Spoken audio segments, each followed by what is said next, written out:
All right, everybody, 5:45. Welcome to the live stream. How we all doing out there tonight? See a couple viewers on already. Excellent. We're going to get started in a couple minutes here. In the meantime, hit that thumbs up. Give us a like. Let us know you're watching. Say hello in the chat.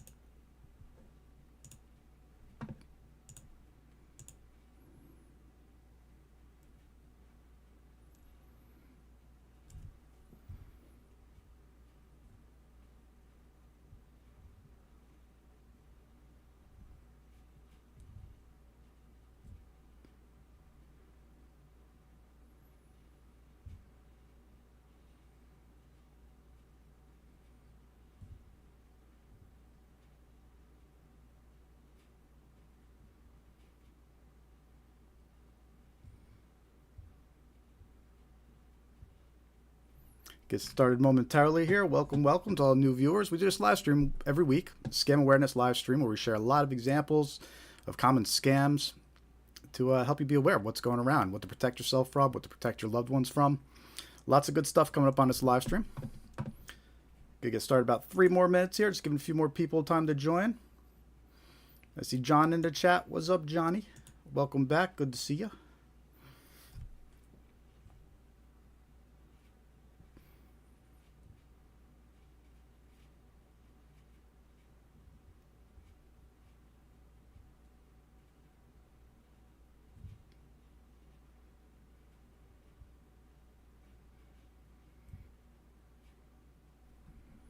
Welcome. Getting started in 2 minutes here. 2 minutes.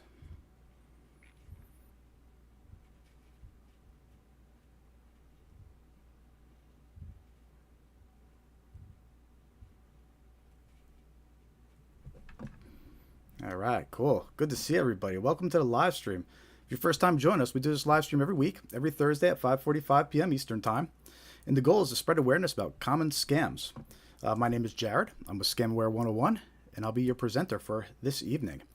And basically what we go over is all the common scams that are circulating right now, because there's so many of them. We're being targeted from all angles. We're dealing with phone scams, email scams, text message scams. Now if you scan QR codes, you got to worry about those scams.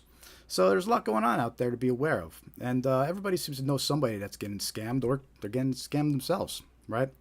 And we believe that scam awareness is really the only way to really prevent yourself from becoming a victim of scammers. And they're out there. They want to take everything from you. So got a lot of good information coming up on this live stream. We usually run about 3 hours or so. You can pop in and check in and start from the beginning, watch it all the way through. It's up to you. But we're going to go over about 20 different types of scams. And we have all different examples of those scams as well. So we'll have some text message examples of a specific scam, and then some phone call examples. And lots of good informative stuff. So welcome to the live stream. Again, if you're just joining for the first time, hit that thumbs up. Give us a like. Let's see if we get some more people in here. Our goal is to spread awareness of these scams. Because it's not right that these scammers are taking your money. It's not right that they're taking your family's money and your friends' money. I don't buy into this all victim shaming. People say, if you fall for a scam, that's what you get. But no, it doesn't work like that with me. No, the scammers shouldn't get away with this. It's not right. And we got to do our best to try and spread awareness to the community and to our loved ones. And with that said, it's 5:50, so let's get started. We're going to jump right into some common scam types here. And the first one we're going to start out with are arrest warrant scams. Now, believe it or not, this is a very common scam right now. And if you do a quick media search or news search on Google, you'll see there's tons of warnings coming out from Sheriff's Department, law enforcement agencies about these arrest warrant scams. And how they work is basically a victim is contacted by a scammer impersonating law enforcement. The scammer claims an arrest warrant was issued and fines must be paid to resolve it. The scammer then threatens the victim with arrest if fines aren't paid immediately. Right. So basically what's happening here is a scammer is impersonating a police officer, an officer of law, whether it's a sheriff's office or your local police department, and they're calling up victims and they're saying that a warrant has been issued for their arrest. And commonly, the reason that they'll say this warrant has been issued is they'll say it's because you missed jury duty. That's a very common narrative. It could change from time to time, but the most common was they'll say you missed jury duty, and that's why an arrest warrant is being issued.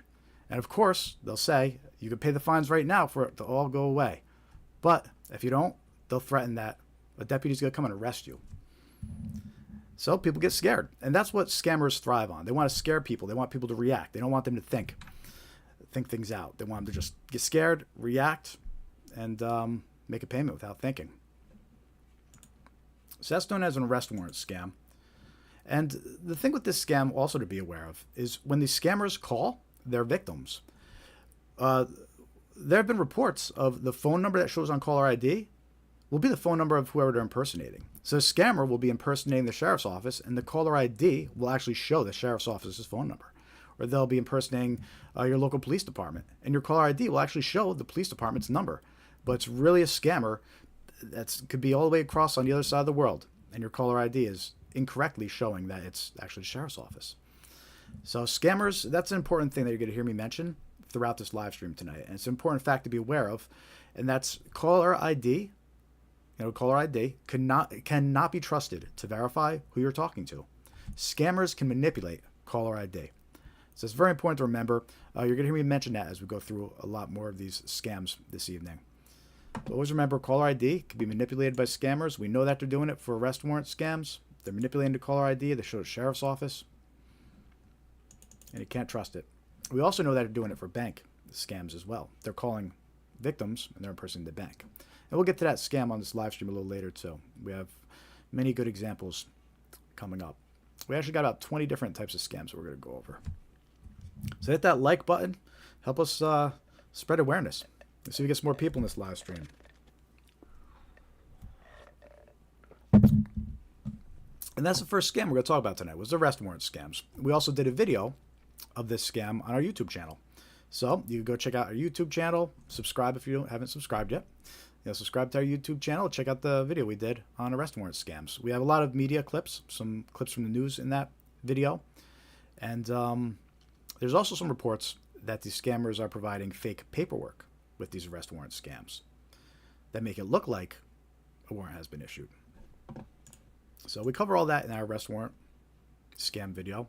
So check that a little later after the live stream, of course, and share it with a friend. A couple things to keep in mind with arrest warrant scams. Again, scammers can manipulate the phone number shown on caller ID. Always be aware of that. Just because somebody claims to be somebody and the caller ID might appear like it's them, that doesn't mean that it is. Scammers provide fake paperwork to convince victims an arrest warrant is real. So keep that in mind as well. If you get one of these phone calls claiming that a warrant's going to be issued for your arrest and claiming that they can provide paperwork, still be skeptical. If someone urges you to make immediate payment over the phone, it's a red flag. And we're going to talk more about red flags later, but that's a common indicator of scammers. They want you to react quickly. They want you to make a payment immediately. They want to get your money and run. And if you get a phone call claiming a warrant was issued for your arrest, ask for the name of the organization that issued the warrant, hang up, and call the organization directly. Right? Do not engage with the scammer who contacted you. Again, this scam is very common. We're seeing lots of warnings coming out from local law enforcement and sheriff's office. They don't like being impersonated by these scammers, I'm sure. So watch out for these arrest warrant scams. They're common, they're circulating, and people are falling for it. Commonly known as jury duty scams as well.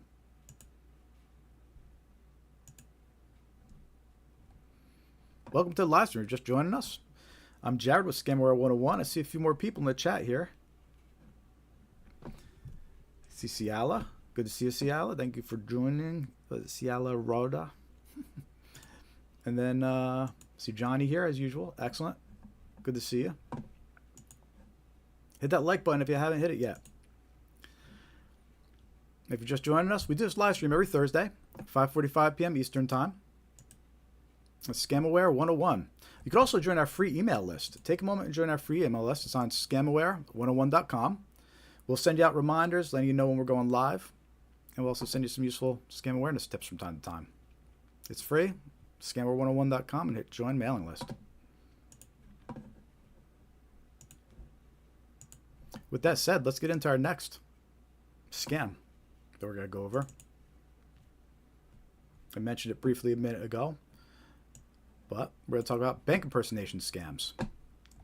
Scammers impersonate the bank, usually claiming suspicious activity was detected under a victim's account. The caller ID might display the bank's phone number, even though it's a scammer calling. And then victims are tricked into withdrawing and transferring funds to the scammers who are impersonating their bank. All right, so basically, the scammer calls up and they say they're with your bank, whether it's Wells Fargo or TD Bank. We're seeing all different banks.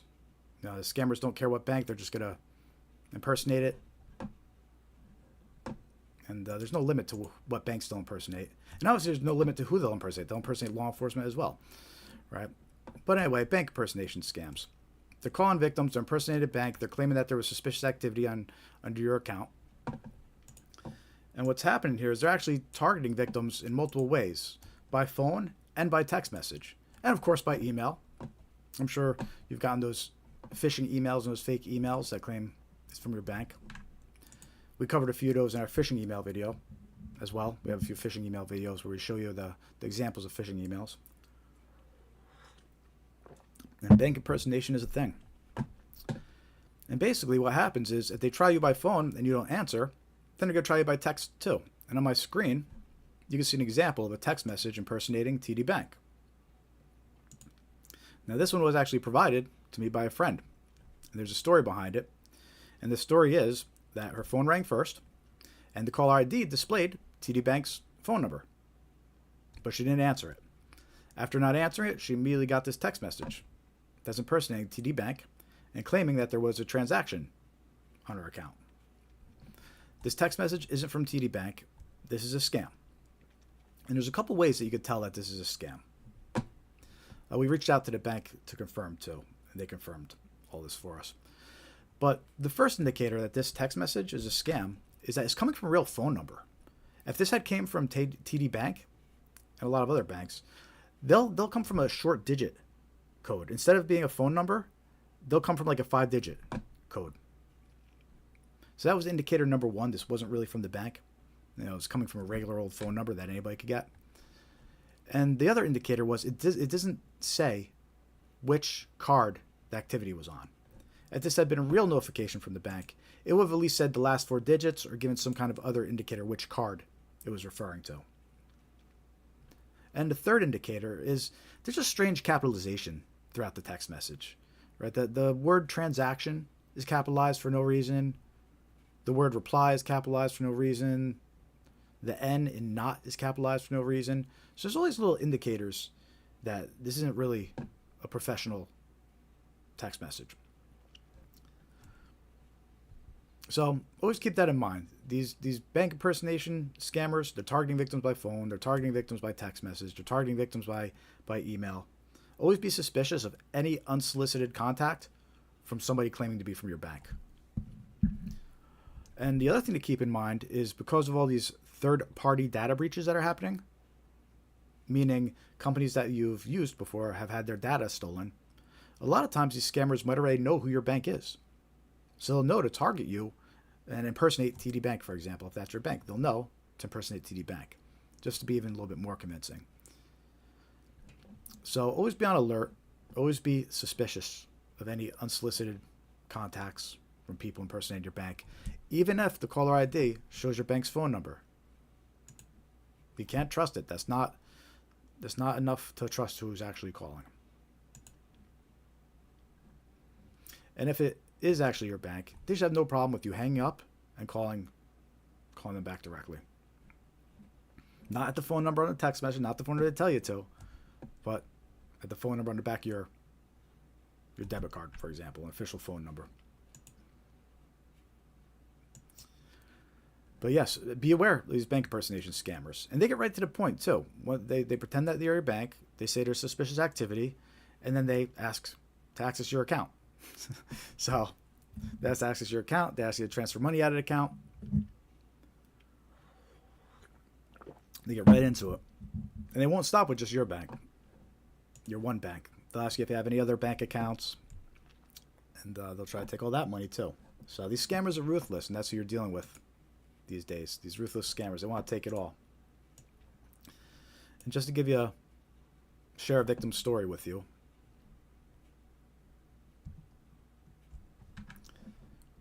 Connecticut woman had her bank account drained by scammers after answering trusted Wells Fargo number. Right, so I showed you one example as TD Bank. Here's a woman that was targeted and was Wells Fargo.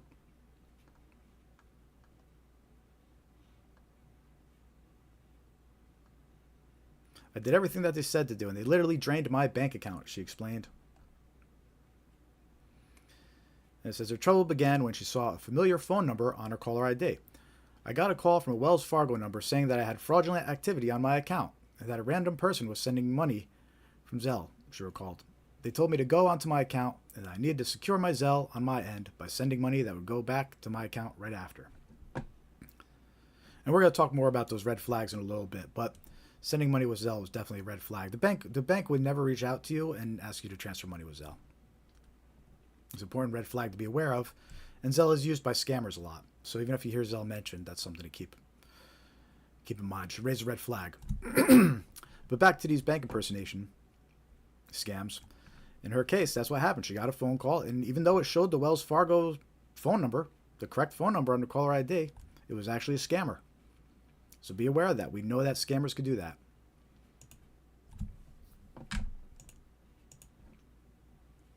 And that's our second scam of the night that we're going to be talking about, was bank impersonation scams. Watch out for them. Extremely common right now. And keep your guard up. How are you all doing out there? If it's your first time joining us, say hi in the chat. Let us know you're watching. See a few new faces here. See a bunch of viewers. Good to see you all. Hit that thumbs up. Give us a like. Help us spread awareness. The more likes we get, the more subscribers we get, the more our content will be shown by YouTube to new viewers. And that's our goal. Spread awareness about these scams. Because unfortunately, a lot of people don't realize it, but when they get their money scammed and taken from them, a lot of times it can never be recovered. It's not covered by insurance, by the bank. If you withdraw that money, if you're tricked into withdrawing that money, that's not covered by the bank. They're not going to refund you that money.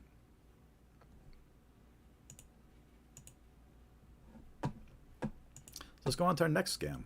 I guess technically that's actually our third scam. We did arrest warrant scams, jury duty scams, bank impersonation scams. We've got more than 20 scams coming up. So, good stuff on this live stream. Hit that thumbs up. Let us know in the chat you're here. Next scam we're going to talk about, tech support scams.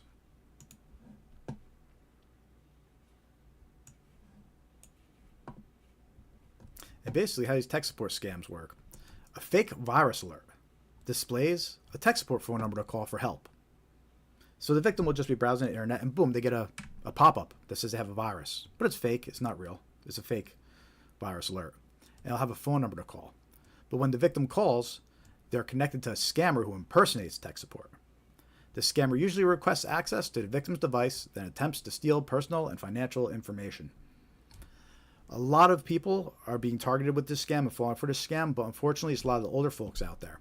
So definitely make your older loved ones aware of this scam. And these scammers, again, they're particularly ruthless. Once they get connected to the victim's device, they'll try to access all their accounts and clear out everything. And we have a bunch of examples of these fake virus alert pop-ups that we're going to share with you right now. And we also did a video about this. We have a video about tech support scams that it contains all the examples that we're going to show you right now on this live stream. So, any loved ones that don't know about this scam, we do have a video available that you go and share with them. So make sure to subscribe to our YouTube channel and check it out a little later. So let's take a look at some of these tech support fake virus alerts. And we're going to start with some more generic versions that look a little obvious, and then we'll get to some more convincing ones after that. But let me give you 3 generic versions to start out with. So here's a fake virus alert. Big scary red letters, warning, 5 viruses detected. And the indicator that's fake is that it has a number to call. If it has a phone number to call, you know it's fake. Real virus alerts don't have a phone number to call. But these fake ones follow a pattern. Usually big red scary letters. And they always list scary things that are going to happen. System crashing, file deletion, theft of personal data, Wi-Fi loss, infections on your other devices. Right? So scary stuff. They try to scare the victim into calling this fake tech support phone number. That's how a tech support scam works. Let me show you another example of a fake virus pop-up. Warning, check your computer now. Of course, got the big scary red letters, data exposed, your credit card details and banking information, your email passwords, your Facebook, your private photos. All right, call this number immediately for assistance on how to remove potential viruses. But it's a scam. If you call that number, you're going to be connected to a scammer. Let's take a look at one more generic version here. Again, big scary red letters. And if you're, you know about computers and your little computer savvy, you could tell that this one has the address at the top. So you could tell it's an internet pop-up. It's not a real virus alert. It's an internet pop-up. But to someone that's not too computer savvy, they might not realize that. And all they see is big scary red letters that your computer has been infected. And this is to remove viruses, call tech support now. But again, you call that number, you're going to be connected to a scammer. He's going to try to steal your personal information, try to get into your bank accounts. So those are some generic versions of fake virus alerts that are usually lead to a tech support scam. And, you might say, well, hey, those are obvious. Well, let me show you some more less obvious examples of these fake virus alerts. And also, something to say about this tech support scam, everybody is vulnerable to this type of scam. Because all it is just a pop-up. It's a website pop-up. So if you're browsing the internet, whether it's on your Mac PC, your Windows PC, your iPhone, your Android device, right? All those, you browse the internet, they can get these fake virus alerts that trick you into calling these tech support scam phone numbers. So here's some more convincing examples of these fake virus alerts. Here's one that impersonates McAfee antivirus. Again, you can see the address bar up top. You can tell it's a Windows or a internet pop-up, a website pop-up. But to untrained eye, especially if they got McAfee on their computer and they know they have McAfee, this could be very convincing. It has the McAfee logo, their color theme. So someone could easily fall for this and call that number. They don't realize that they're actually calling a call center full of scammers. They sit there waiting for these phone calls. So here's another fake virus alert that leads into a tech support scam. This one impersonates Norton by Symantec. Threats detected. System clearly infected. If you're not able to click on this button immediately, contact support toll free. Again, if you call that number, you'll be connected to a scammer. The giveaway is that a real virus alert doesn't have a phone number to call. What's kind of funny about this pop-up is these buttons are designed not to work. So if you go to click them, they don't work, and then you read this line that says, if you are not able to click on this button, immediately contact support. Which is a clever little trick they try to use. Do not try to manually remove this virus. Then it warns your system hard drive may fail. Do not close the page until the issue is resolved. So it could be scary to someone. If somebody calls that number, it's actually a scammer. And there's a couple spelling errors on the screen that stick out too. They spelled the word until wrong. Let's take a look at some more fake virus alerts that could be convincing, that lead to a tech support scam. This one impersonates Windows Defender. Has the Windows logo, Microsoft, colors. It's contact Windows support. Of course, has a list of scary things that are going to happen if you don't. Access to his PC has been blocked for security reasons. Your computer has alerted us that it is infected with a Trojan spyware. Well, none of that's true. This is just a fake virus alert that's trying to get victims, trick victims into calling the phone number.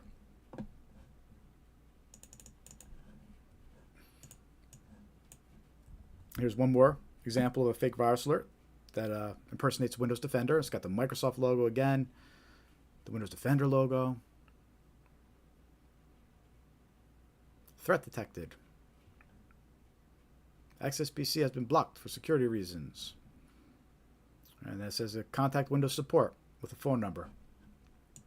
It's not really Windows support, and the phone number does not call Microsoft. It actually calls a scammer. And that's how tech support scams work. I mentioned earlier that everybody is susceptible to this type of scam. It doesn't really matter what device you're on. As long as you're browsing the internet, you could run into these fake virus pop-ups. And a couple more examples that target Mac and Apple users. See, this one has a Safari browser on it, the logo for Safari browser. And it warns your Mac computer has 13 infections. Please call tech support as soon as possible. But it's a scam. Can't call that number. But you see this one actually targets Mac users. We have another one. Warning, macOS is infected with viruses and other malicious applications. This one has the Apple Care logo. If you leave this site, your macOS will remain damaged and vulnerable. It says, please call Apple support. But again, it's a fake number. This virus alert's not real. It's all a scam. There's one more example targeting Apple users. It has Apple logo there. Similar warning as in the last one. macOS is infected. Please call Apple support. That's not Apple support number. If you call, you'll actually be connected to a scammer. Because it's important to realize that the scammers, they do this for a living. They're literally sitting in a call center answering calls coming in from unsuspecting victims. And that's what's tricky about these tech support scams. They actually trick the victim into calling them. You know, it's not like the victim kind of has their guard down because they think that they're calling tech support. You know, it's not like they got called, the victim got called directly and has their guard up. They're actually letting their guard down and calling the scammer. So that's a tech support scam. Usually starts off with those fake virus alerts. Again, we did a video about that. So go share that video with your loved ones. Check it out. It's on our YouTube channel. And subscribe to our YouTube channel and check out some more of our stuff a little later after the live stream. Also, you can join our free email list if you haven't joined yet. Go to scamaware101.com and click Join Mailing List. We'll send you scam awareness tips and reminders when we're going live. All good stuff. We won't abuse the privilege. So, scamaware101.com and click Join Mailing List. You could also follow us on all your favorite social media platforms. We're on Facebook, Threads, Instagram, X, Blue Sky. We're at scamaware101 on all of them. But if you can't find us, if you go to our website, scamaware101.com, we have links to each social media profile right there on our homepage. If you just joined us, welcome to our live stream. We do this every week, every Thursday, 5:45 p.m. Eastern Time. Our goal is to spread awareness of common scams, because there's oh so many. We're all being targeted or know somebody that's being targeted.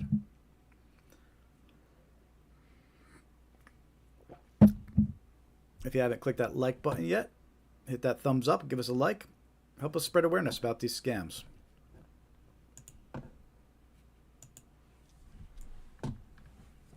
The next scam we're going to talk about, I think most of us are familiar with this one by now because it's one of the most common scams circulating.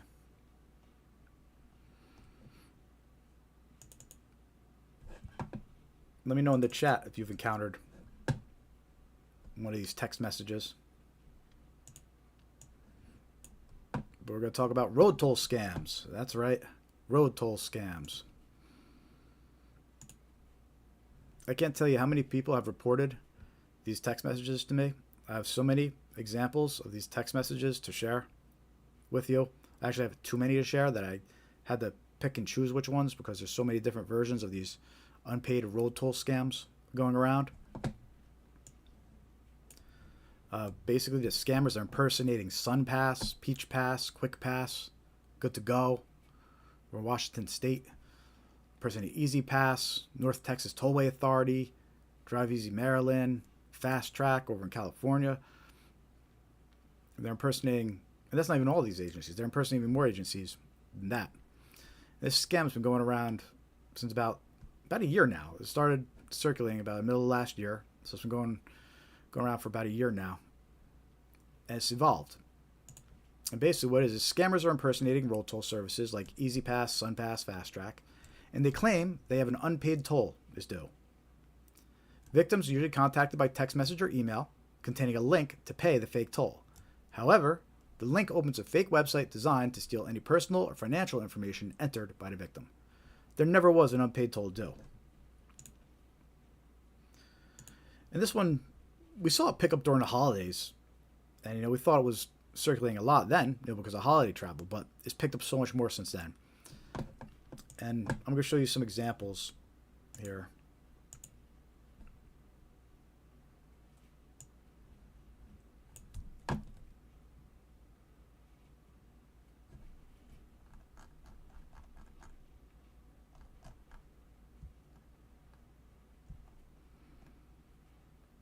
So the original version of this text message scam, this unpaid toll text message scam, it used to say something like, North Carolina Toll Services. Our records show that your vehicle has an outstanding toll charge.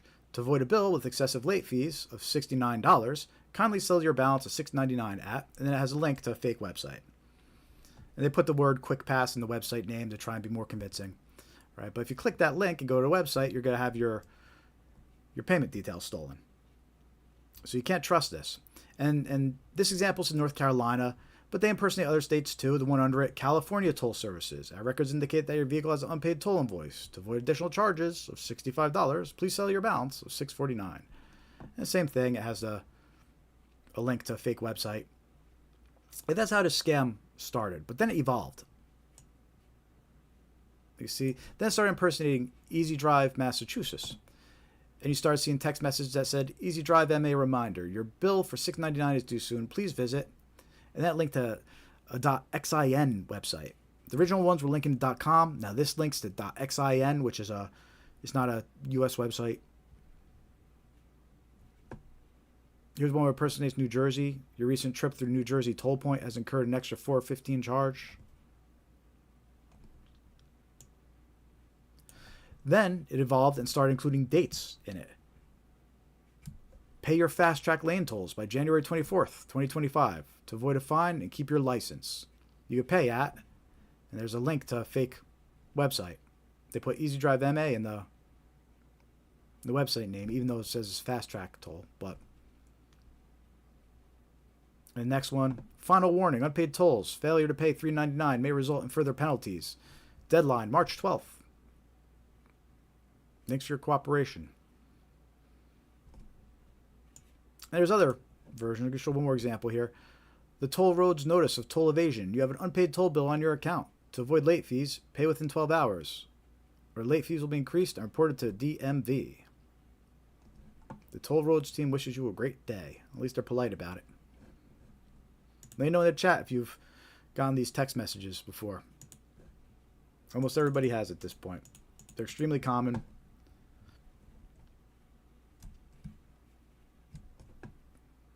Like I said, I received even more examples.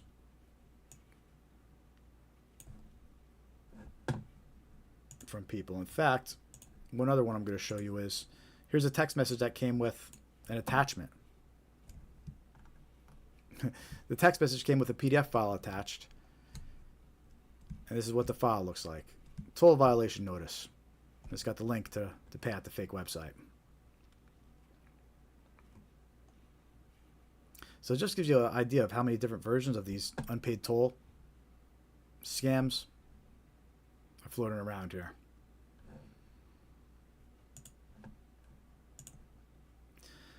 Let's say you did fall for it and you click the link. It would take you to a website. And the website will look legit. It'll have the logo. See, this one impersonates Washington State's good to go. Got the logo right. Got the color theme right. It can be very convincing. Then you click payment. On the next page, they steal your credit card details.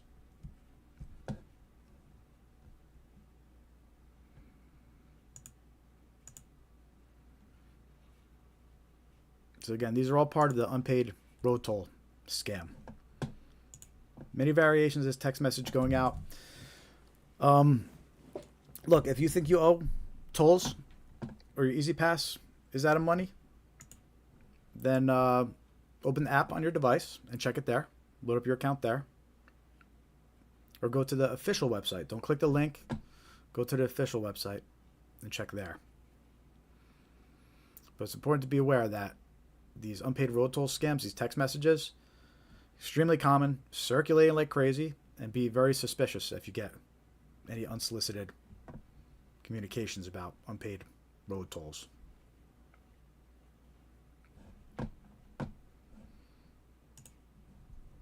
We also did a video about this. We did a video about this one right when it came out. It wasn't getting much media attention back then either. We were one of the first to show examples and warn people about it.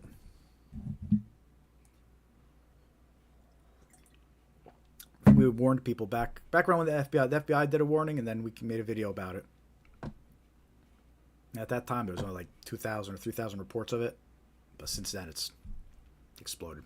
These unpaid road toll scams. All right. So that's the 5th scam so far we're going over. We're going over 20 different types of scams on this live stream. Jam-packed with information. Our goal here is to spread awareness, to protect yourself, protect your loved ones from these scammers and their sneaky ways. And awareness is key. Awareness is key. An ounce of prevention is worth a pound of cure when it comes to scam awareness. Now, once you get scammed, you get your money taken, there's no guarantee you'll ever get it back.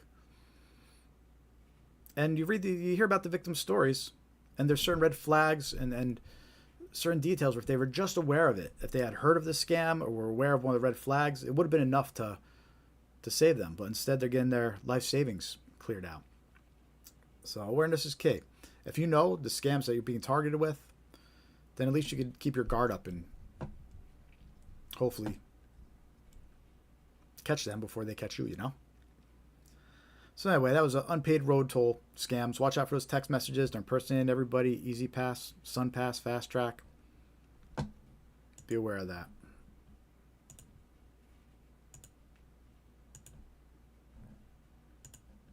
If you're just joining us, say hi in the chat. Let us know you're watching. We do this live stream every week, every Thursday, 5:45 p.m. Eastern Time. For reminders, you can join our free email list on scamaware101.com. Click Join Mailing List. We'll send you live stream reminders and some useful scam awareness tips. We won't spam you or send you junk mail or abuse the privilege, I promise. So join our free email list and we'll keep you updated. Again, our goal here is just spread awareness. We got about more than 20 scams that we go over in this live stream. We just finished scam number 5. We're going to scam number 6 in a moment.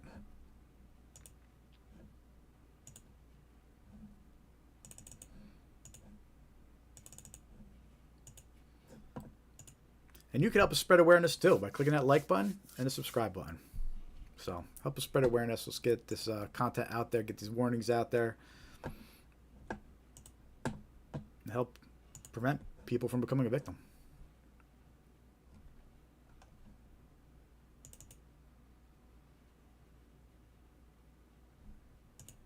All right, the next scam we're going to talk about, wrong number scams.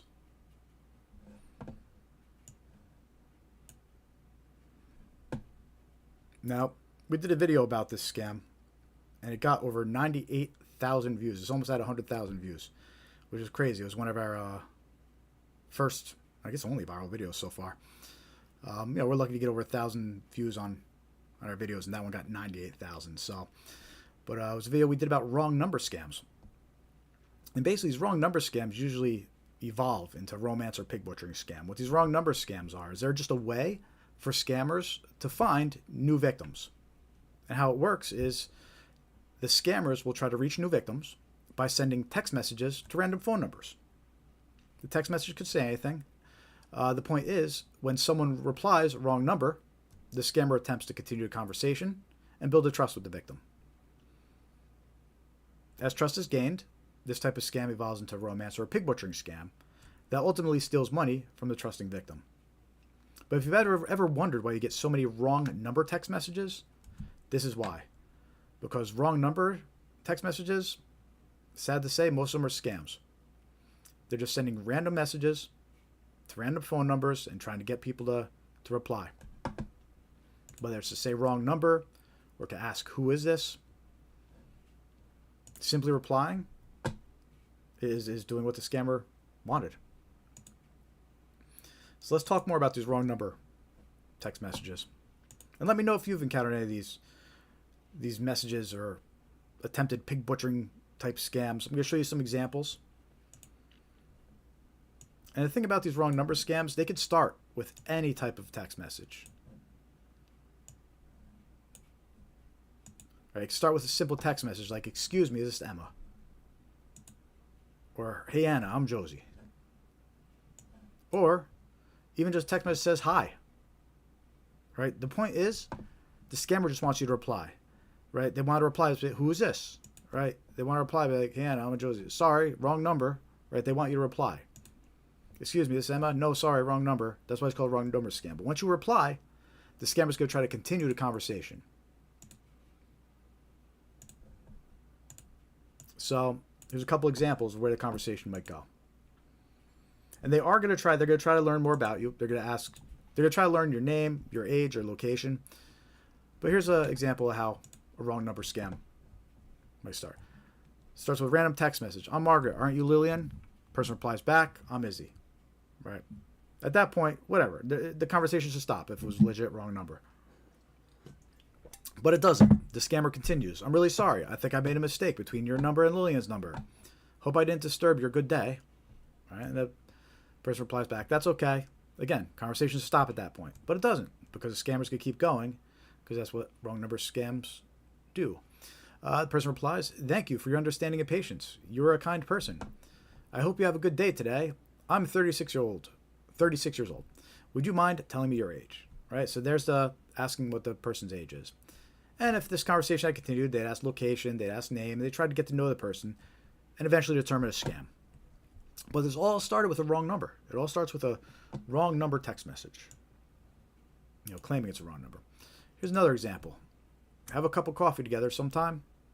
Random message. Or the person replies back, understandably, "Who is this?" Right? Like most people would. But that's what the scammer wanted. The scammer replies back, they give the story. "I thought it was my friend Laura, yada, yada, yada." Person replies back, "Yeah, wrong number." Right, scammer replies. At that point, it should stop. It's a wrong number, it's established. If it was really wrong number, there's no reason to keep going here. But the scammer continues. "I'm sorry, I thought this was Laura's number. I think I dialed the wrong area code. Hope I'm not bothering you." Right? "No, you're good. Have a great day." Should stop at that point. The scammer keeps going, and eventually, "Thank you for your kindness to my situation. I just realized I entered the wrong area code. Where are you from?" So they're asking where you're from. Right? And the last example asked age. This example asked where you're from. So they're trying to find out your location.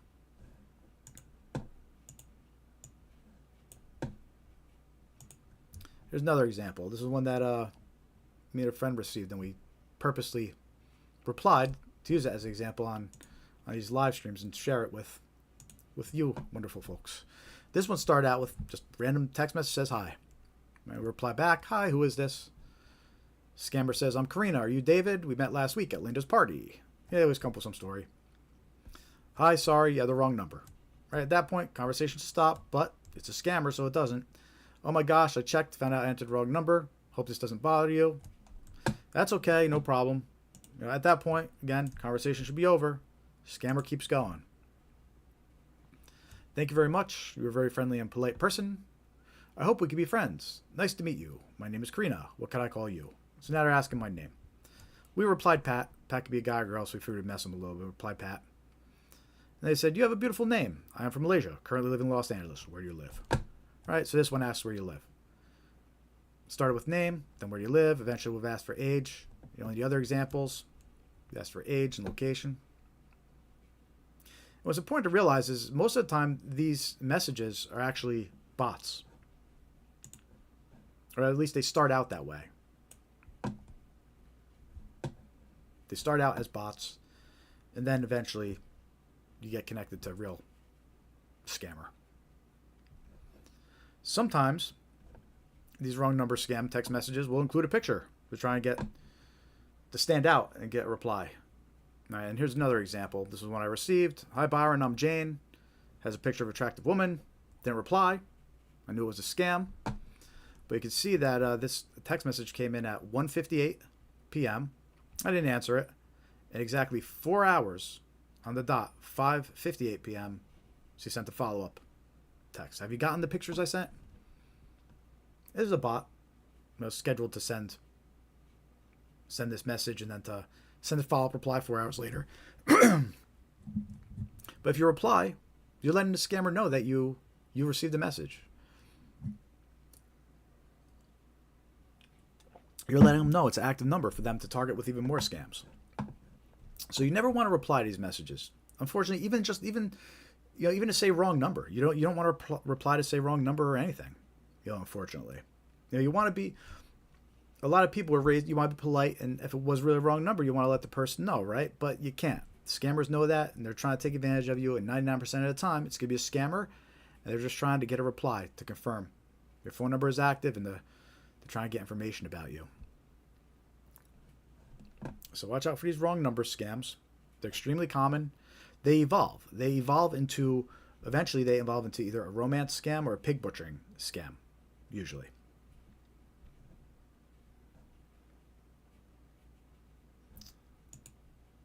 So that's a wrong number scam. Extremely common. If you ever wondered why you get so many text messages from unknown numbers, now you know, because it's a scam. How we all doing tonight? See a bunch of people viewing, not chatting though. Say hi in the chat. Let us know you're here. Let us know how you found us. Share your experience. I want to hear about you. Have you encountered these scams? Have you been scammed? What are some red flags? Which ones are you being targeted with regularly, or your friends and family? What have they encountered? Right? All spreading awareness is key, and community is also key. As a community, we need to spread awareness together and protect our most vulnerable. Because these scammers, they will target the most vulnerable. They really do.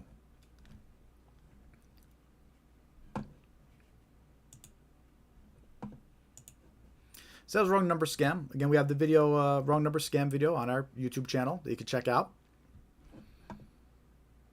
And if you haven't subscribed yet, subscribe. This way later on, you remember to come back and check out some videos. So we're about 6 scams in so far. We'll go over 20 or 23 specific scams on this live stream every week. And we share many examples of the scams. Text messages, emails, recordings. So we just got through our first 6 scams, all common scams to be aware of, right? Arrest warrant scams, otherwise known as jury duty scams. Bank impersonation scams, tech support scams, road toll scams, wrong number scams, right? Some of these are attacking us with phone calls or with text messages. Others are coming in through emails, right? And it's important to remember, I'm going to say it a lot, any phone calls that come in, it's important to remember that scammers can manipulate what the caller ID says, right? So just as a reminder, especially with arrest warrant scams or bank impersonation scams, when these scammers call you, when they're calling, just because the caller ID says it's the bank or says it's the local police department, doesn't mean it is. You can't trust the caller ID. Scammers can manipulate it, and they do, especially for those types of scams. So be aware of that. Very important.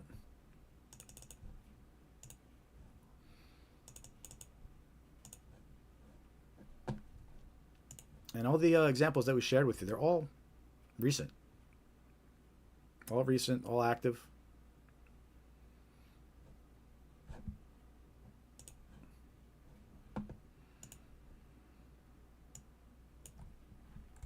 All right.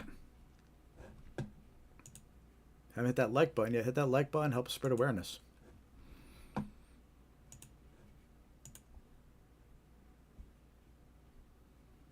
So we have a lot more scams coming up that we're going to go over on this live stream. We usually go for about 3 hours. We're coming up to almost about an hour in.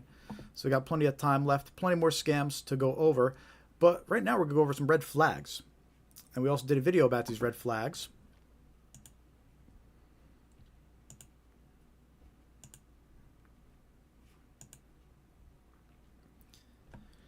And the thing about these red flags, we're going to go over 5, but there's many, many more. And the thing about these red flags is, I mentioned it a little earlier, you hear these victims' stories, and there's these common threads through all their stories of these little indicators or little details that it would have given away, they would have realized that they were being scammed. But unfortunately, they weren't aware of these little details or these red flags.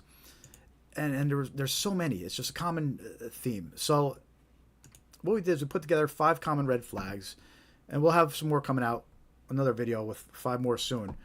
But we wanted to get the word out there about these 5 major red flags that indicate you're dealing with a scammer, or that your friend or loved one is dealing with a scammer, right? Almost in every victim story you hear, these red flags seem to come up. At least 1 or 2 of these red flags. So let's get started and go over 5 common red flags that you're dealing with a scammer. Red flag number 1. Oh, by the way, let us know in the chat if you see these, you experience these. If you've been dealing with a scammer and these red flags have come up, or if you know someone that's encountered these red flags.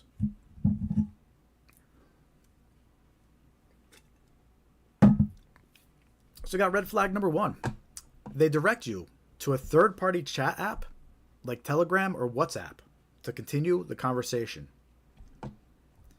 So the thing about these third-party chat apps, scammers love them because it's easier to communicate with victims all over the world, in other countries. They install a third-party chat app like Telegram or WhatsApp, and it's much easier to communicate and share pictures and things like that than it is sending text messages to numbers in different countries. And so scammers love these third-party chat apps. They also offer more anonymity, that the scammer could hide behind, especially WhatsApp. Because WhatsApp has an encrypted conversation, so there can't even be WhatsApp can't even put anything in place to filter keywords because it's all encrypted. So scammers love it. They're able to hide behind these third-party chat apps. And the 2 big ones, there's others, but the 2 big ones, Telegram and WhatsApp, are the main ones they try to direct you to. And some examples of specific scams where that's part of the playbook is directing their victim to Telegram or WhatsApp. Romance scams. Right, the scammers create fake dating profiles to lure in new victims. Then, when they get matches on the dating websites, they direct them to continue talking on WhatsApp. That's how the romance scams get started. Wrong number scams. We just talked about wrong number scams. They'll start with text messages probing for victims, like we just went over, right? And then once the conversation starts going, eventually the scammers go direct that victim to continue talking on WhatsApp. And if it gets to that point where you're actually being lured on the WhatsApp, that's bad. That means you've already been pulled into this conversation. You've already been tricked, right? So this should be a big red flag if someone you're dealing with tries to direct you to talk on Telegram or WhatsApp, especially if it started with a wrong number or on a dating website. And investment scams, right? They'll direct the victim to a Telegram or WhatsApp group to pump up an investment or appear more legit. On Telegram, there'll be a bunch of bots that make the investment look like there's interest. On WhatsApp, it could be a group that's just built to make it look like there's interest in an investment. So that's what scammers are doing with these apps. And they'll try to direct you to continue talking on Telegram and WhatsApp. So that's red flag number 1. That you're dealing with a scammer. Has that happened to you? Let me know in the chat.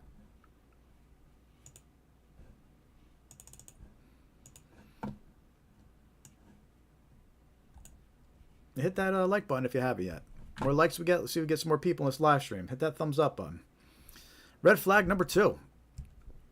They request payment in gift cards, prepaid cards, cryptocurrency, or depositing cash at a Bitcoin ATM. Look, these unusual forms of payment, huge red flags. Red flags all over. Especially if they're impersonating government agencies. All right. No one's going to accept payment in gift cards. Gift cards, cryptocurrency's pushing it, especially if it's a government agency. If they want you to deposit money at a Bitcoin ATM, it's a red flag. You hear the word Bitcoin ATM, right? Red flags all over. And we'll be going over some more victims' stories later on where these red flags pop up, especially the gift cards. Scammers love getting paid in these unusual ways. Why do they like getting paid in things like gift cards and cryptocurrency and using Bitcoin? Because it's easier for them to move and transfer the funds quickly that way. And it's also harder for victims to recover the money after it's sent. If a scammer tricks you into withdrawing money from the bank and purchasing gift cards, and you send those gift cards you take pictures and you give the scammer those gift card numbers, you're not going to get that money back. You took the money out, right? The bank's not going to reimburse you for that. That's not considered fraud. You got scammed, and that's not covered, and you're not going to get those funds back. So you need to be suspicious of these unusual forms of payment. And scammers know that's harder for you to recover them, and they know it's easier for them to move the money this way. So that's a big red flag. That's red flag number 2. They request payment in gift cards, prepaid cards, cryptocurrency, depositing cash at Bitcoin ATM, and some scams where that's part of the playbook, which is actually most of them, but just to give you some examples of some scams where that's part of the playbook, these unusual forms of payment. IRS and Social Security scams. The scammers impersonate government agencies, and they ask for payment in gift cards or cryptocurrency. And that's a red flag because government agencies do not accept gift cards or cryptocurrency as payment. So it's 100% a scam if you encounter that situation. If somebody's telling you they're with the IRS or with Social Security and they want you to pay with gift cards or cryptocurrency, it's a scam, 100%. If any of your loved ones are in that situation right now, tell them it's a scam. Don't let them pay that way. Romance scams. The scammers will often request gift cards and cryptocurrency from an emotionally attached victim. You know, this victim thinks that they're in some online relationship with somebody, and they're sending gift cards as tokens of their appreciation, and sometimes they're depositing money into these cryptocurrency accounts that they don't even have access to. You know, they're able to send money there, but they don't have access to it. And the scammer, who they think is a significant other, is telling them, you know, I'm managing the account, and the crypto that you deposit is for us. But it's not. It's all part of the romance scam. And the scammer takes off with the Bitcoin and the gift cards. So it's very common with romance scams to ask for these unusual forms of payment. And then you have the bank impersonation scams that we talked about a little bit earlier. And once they have a victim tricked, you know, they think that the victim's identity has been stolen or that a hacker's gotten into their bank account, they tell the victim they need to withdraw their money and move it. So it's safe. It's not safe under your bank account. Somebody has access to it. That's how they trick the victim into withdrawing money. And once they withdraw the money, they tell them to purchase gift cards or to deposit it in a Bitcoin ATM. Red flags. Very common red flags. These unusual payments. This is common in a lot of scams. So, unusual forms of payment. Red flag number 2. Gift cards, prepaid cards, cryptocurrency, Bitcoin ATMs, all red flags. Let me know in the chat if you've encountered that red flag. Hit that like button. Help us spread awareness if you haven't hit that thumbs up yet. Let's take a look at red flag number 3. This was a good one. They ask you to provide a code that was sent to your phone by text message. This type of scam is very common on marketplace type websites like Facebook Marketplace or Craigslist. Basically, the scammer impersonates a buyer or seller, and they tell you they want to verify your identity by sending you a code to your phone. And they say if you provide the code back, that confirms who you are. But this is actually a scam. There's no reason for an individual to send a code to your phone and then ask you for the code. This is actually a scam. What they're trying to do is they're trying to open an account using your phone number. Or they're trying to log into an account linked to your phone number. Or they're trying to reset your password for an account linked to your phone number. If you reply back with that code, you're giving the scammer, you're authorizing the scammer to use your phone number for that, whether it's creating an account or to log into one of your accounts that they don't have the password for. That's a very common red scam on the marketplace websites. I'll just give you some more detail about what could happen if you provide that code. Okay. Someone says they're sending a code to your phone, right, just to verify your identity. What they actually could be doing is they're trying to log into your account that's associated with that phone, which could be your bank account, for example. You know, you get a text message at your phone to log into your bank account. If you provide that code to the scammer, you just gave them access to your account. Password reset requests. They might be trying to reset your password on an account, your bank account or any other account. If you provide that code to them, you allow them to reset your password, and then they have access to your account. So you never want to provide that code.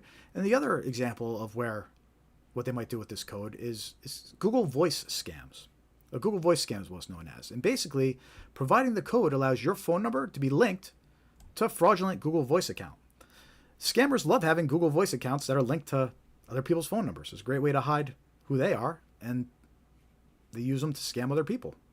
Right? It's attached to your phone number. If you reply and you give them the code and allow them to do it. So never provide a code that someone says they're going to send to your phone. It's a scam.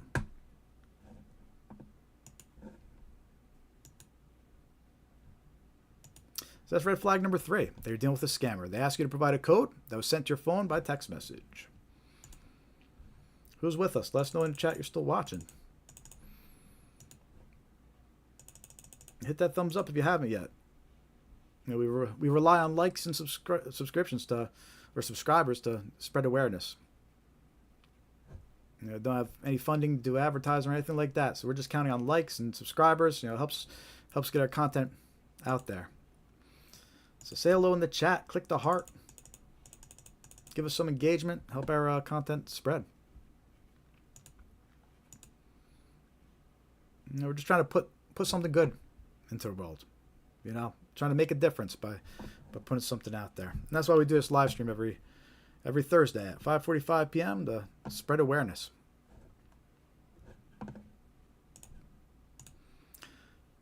Because this is a problem. These scammers are a problem, and they're winning. I hate to break it to you, folks, but the scammers are winning. The scammers are retiring on the money that they're stealing from victims' retirement. So let's talk about red flag number 4. They ask to connect to your PC to assist or investigate an issue. Why would a scammer want to connect to your PC?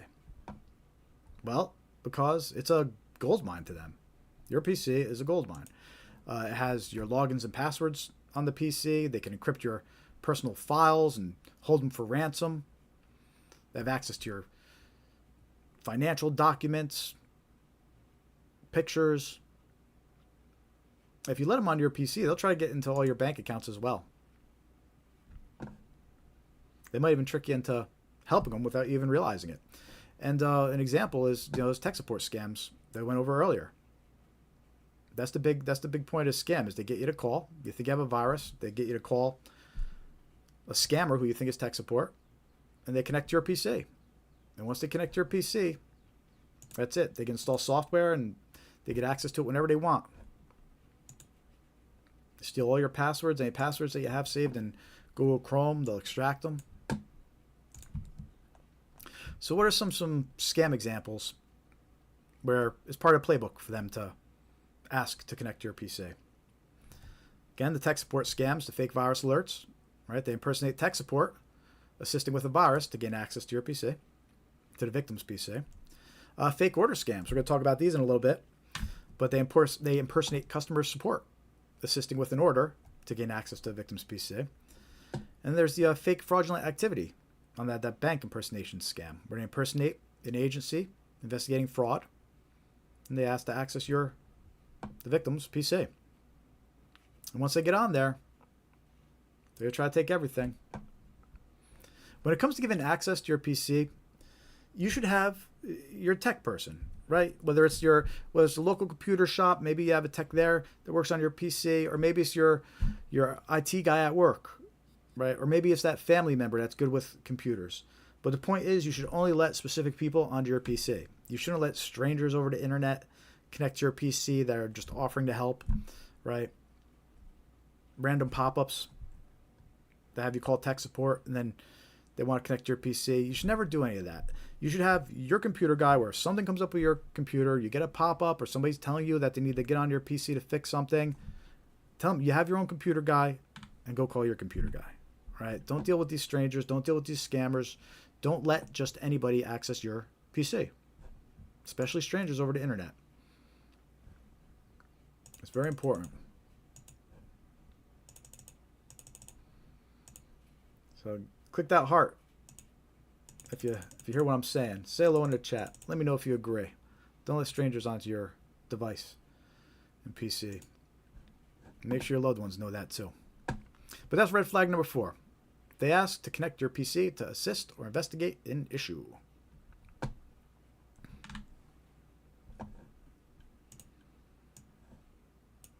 If you're just joining us, we're going over 5 red flags that you're dealing with a scammer.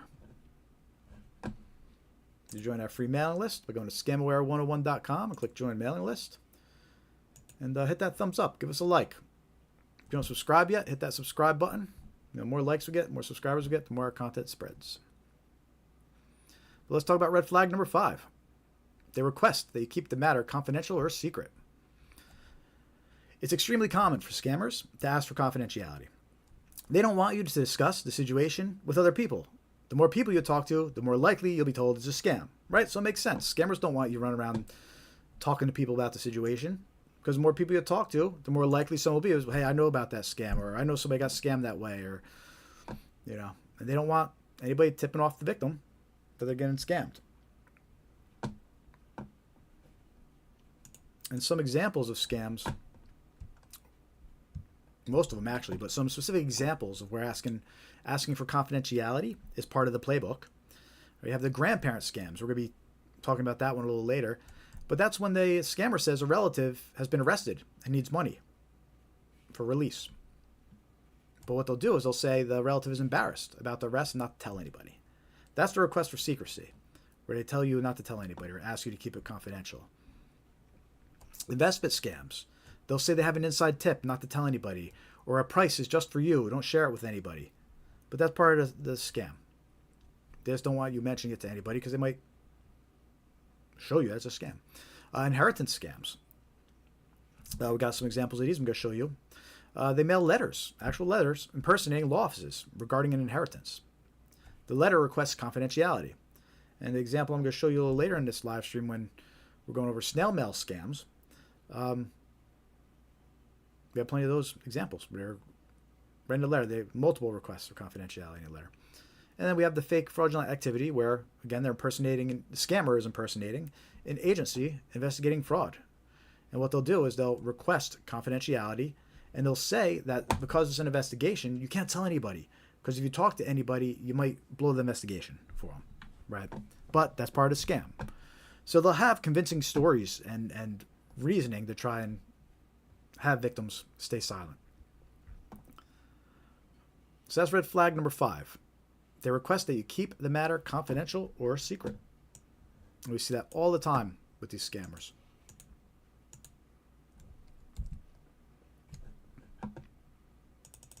Let me know in the chat if you've seen those scams before, if you've encountered those red flags.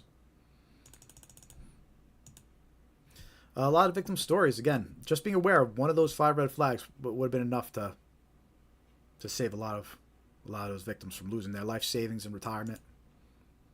It's really sad hearing how much some of these victims lose. And it could happen to all of us. It really can. A lot of people think that it's just the older folks that are getting scammed. That's not true.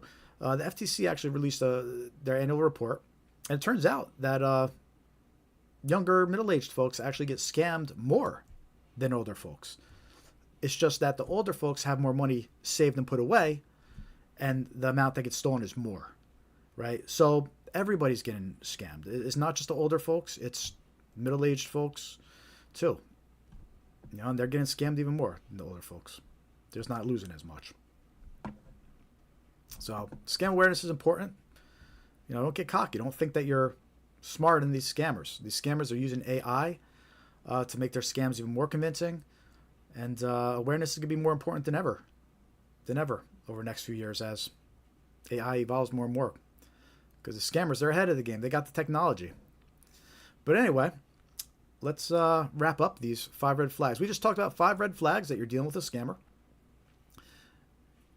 And just to summarize real quick, in case you're just joining us, the first red flag was they ask you to continue the conversation on a third-party chat app, like Telegram or WhatsApp. If they ask you to start using those apps to talk, it's a red flag. Second red flag, they request payment in gift cards, prepaid cards, cryptocurrency, or depositing cash at a Bitcoin ATM. All those unusual forms of payments, they're all red flags. They're dealing with a scammer. Red flag number 3, they asked to provide a code that was sent to your phone via text message. Big red flag. It's used in many scams. There's no reason you should have to send an individual a code they send to your phone. Chances are they're trying to get into one of your accounts. Red flag number 4. They ask to connect your PC to assist or investigate an issue. Very common. Your PC is a gold mine. They want to get on your device. They want to steal your passwords. They want to encrypt your files. Never let a stranger access your PC. It's a red flag if someone's trying to get onto your PC. Red flag number 5, they request that you keep the matter confidential or secret. Extremely common. Scammers don't want you talking to people about the situation. More people you talk to, the more likely you'll be told it's a scam. So scammers try to prevent that, and they don't want you talking to anybody. So they'll request secrecy. They'll request things to be kept confidential, and they'll give you convincing stories to do so. But it's important for you to realize that that's a red flag. It's very common, and it's an indicator that you're dealing with a scammer. So those are 5 red flags that you're dealing with a scammer. Again, we hear about all those often on victims' stories, where if they just realized, one of those red flags would have been enough.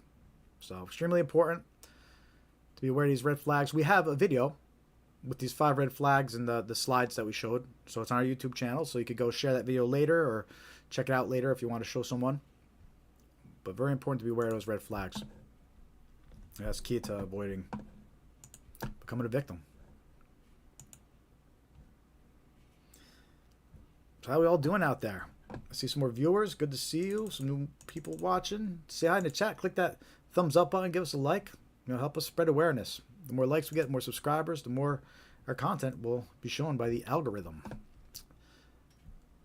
So help us out by clicking that like button, clicking subscribe, and you can also join our free email list.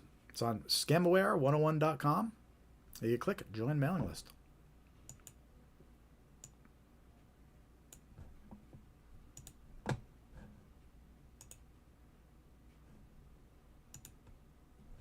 See Johnny in the chat, looking for people to talk to.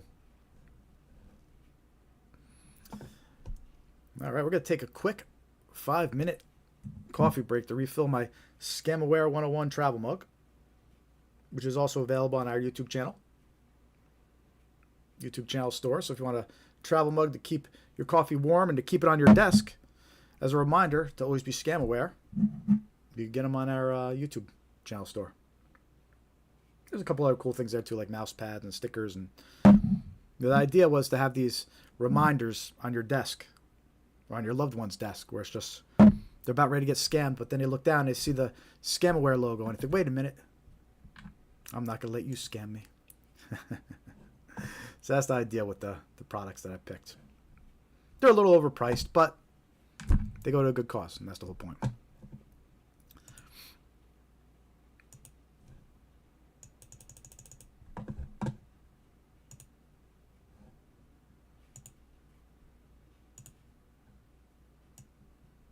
All right, we're going to take 5, get this coffee cup refilled.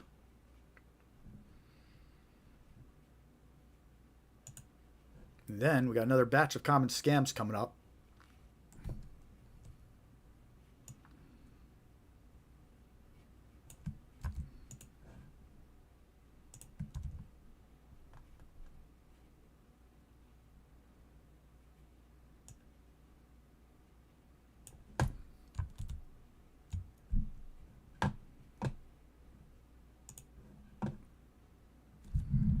All right, everybody. Hit that thumbs up if you haven't yet. Say hi in the chat. We're going to get started with some more common scams in 5 minutes.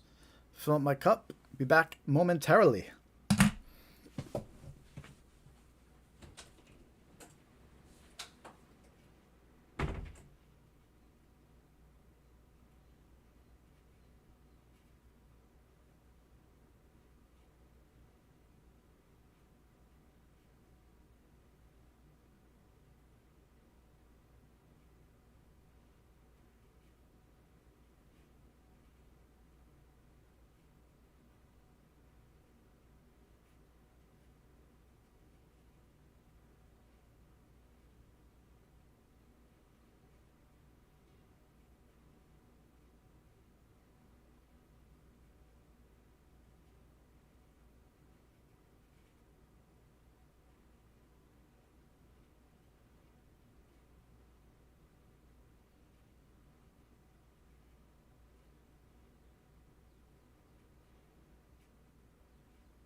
All right. About ready to get started with the second portion of our live stream here.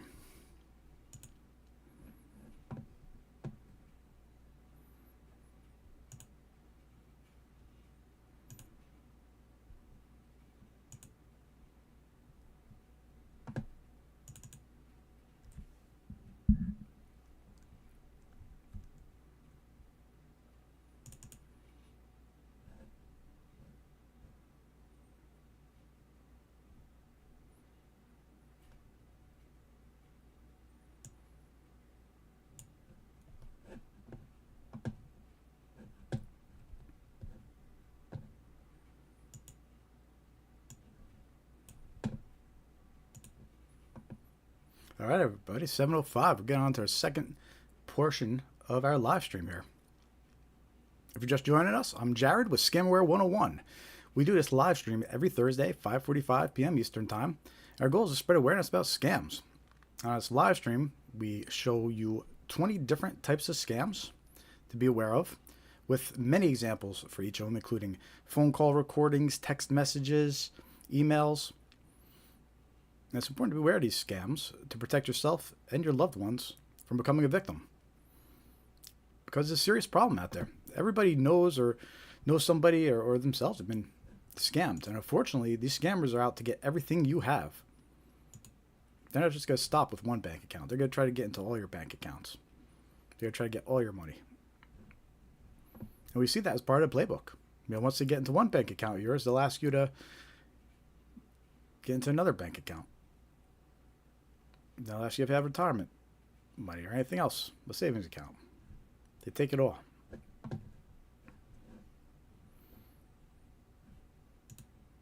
And sadly, the scammers are winning.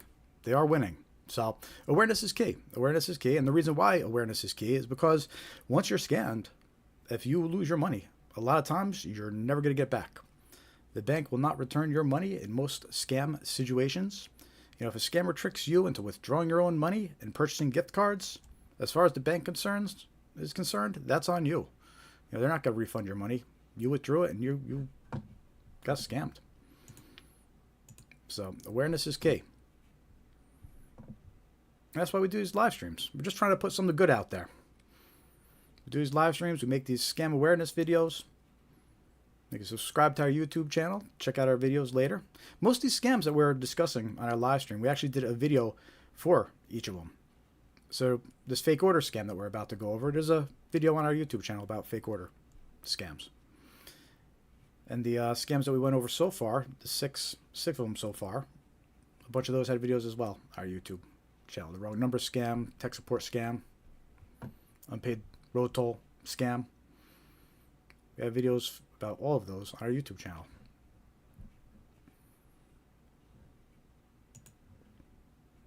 So hit that like button. Help us spread awareness. You can also join our free email list on scamaware101.com. That's our website. And hit join mailing list. It's free. We'll send you scam awareness tips and reminders when we're going live. You can also follow us on all your favorite social media platforms. Facebook, Threads, Instagram, X, Blue Sky. We're at Scamaware101 on each of them. But if you can't find us, you go to our website. We have links right on our homepage here, scamaware101.com. And of course, while you're there, hit join mailing list. Join our free mailing list. Now, with that said, let's continue on into some more common scams. As I said earlier, we covered about 6 scams so far, and we also went over 5 red flags you're dealing with a scammer. So we have a video also about those 5 red flags if you missed it on our YouTube channel. So check that out later if you were not here for the 5 red flags portion of this live stream. But let's go on to some common scams now. Some more common scams, should I say. And we're going to start with fake order scams, or fake purchase scam, it's referred to. Victims receive a fake notification that an order was made under their account.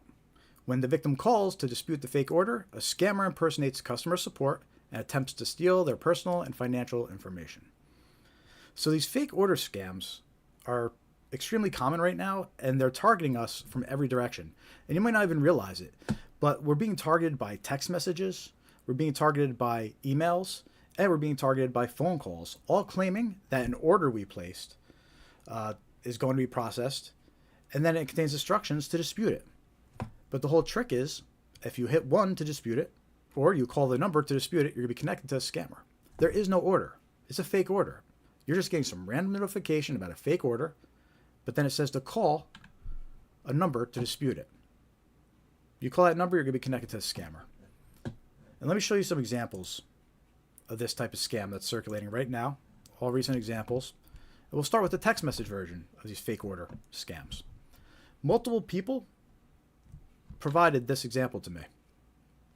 This text message that's circulating. It claims that your Apple iCloud ID was recently used at Apple Store for a $143 payment made by Apple Pay pre-authorization. It then goes on to say something about suspicious activity, yada, yada, yada. The point is, it gets to the end of the message and it says to call immediately to cancel this charge. It has a phone number to call. And that's the point to remember there, is that these fake order notifications, their goal is to get you to call this phone number. So in this case, it says an order was placed under your Apple iCloud ID, $143. They thought it was suspicious. Call this number to cancel this charge. If you call the number, you're going to be connected to a scammer. They're going to impersonate Apple, and they're going to try to get access to all your banking account and your information. So that's the text message version of the scam circulating. And what's important to remember is it could say any item. It could say any vendor. This example just says, it's an Apple iCloud purchase. But as you're about to see, it could say it was any item and any vendor. So I have 2 recordings of robocalls that are currently circulating, both as part of a fake order notification scam. I'm going to play these robocalls for you next. And basically, the first one, it claims to be Amazon, and it claims a MacBook Pro was purchased under my account. And it says to press 1 to dispute. But if you press 1, you'll get connected to a scammer. So let me play that recording for you. And let me know in the chat if you've received one of these recordings too. So here's the first one.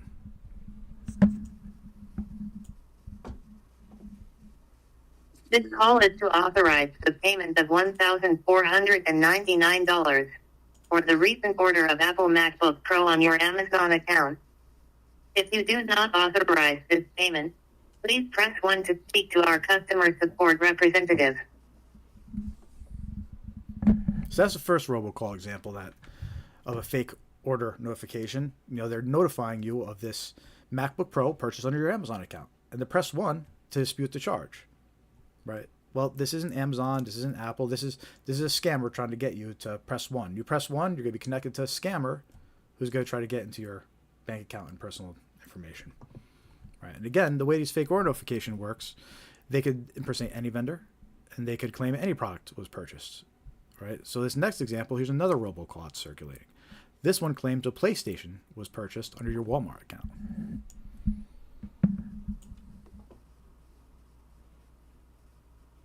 We are trying to contact you concerning an unverified purchase of PlayStation 5 Special Edition bundled with Pulse 3D headset being ordered from your Walmart account for an amount of $859.50. If you did not authorize this transaction or wish to cancel, please press 1 or return our call on same number at your earliest convenience. All right, so that robocall claims to be Walmart and saying that you purchased a PlayStation. It tells you to, let's see, what did it say? Did it say to call the number? Please press 1 or return our call on same number at your earliest. It advises press 1 or call on same number. Right? Pressing 1 would connect you to a scam center. And what's an indicator of this also being a scam phone call is it ends with or call number shown. A real call from a vendor is at least going to leave a phone number. Right. In this case, they say call number shown because it's a scam. But again, these are fake order scam examples. That was 2 robocalls. They claim to be from a store, Walmart, Amazon, and they claim you made a purchase. And they want you to press 1 so they can connect you to a scammer. Scammer's going to impersonate customer support, and it's all downhill from there. So that was the text message version. That was the phone call version. Well, what about the email version? Because again, we're being targeted from all angles when it comes to these fake order notifications. Well, here's a victim story. 23-year-old Lincoln woman reported losing $4,100 after falling victim to an identity fraud scam in July. The scam began on July 17th with an email claiming she had purchased an iPhone. Right, there's the fake order notification. The woman called the number provided in the email to dispute the purchase and was told she had multiple open accounts in her name across various states. So she called to dispute, but she actually got connected to scammers, and she doesn't know she's talking to scammers. Right, the scammers, they tell her she was informed someone was using her identity.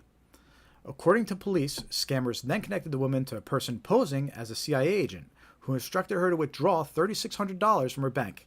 The next day, she was directed to use the money to purchase Walmart gift cards and send photos and receipts.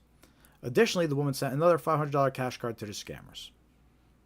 All right, so there's a lot to take in here, but this is the email example of a fake order notification. All right, we saw a text message, fake order notification. We listened to phone calls. Now here's the victim's story about an email. The email said she purchased an iPhone.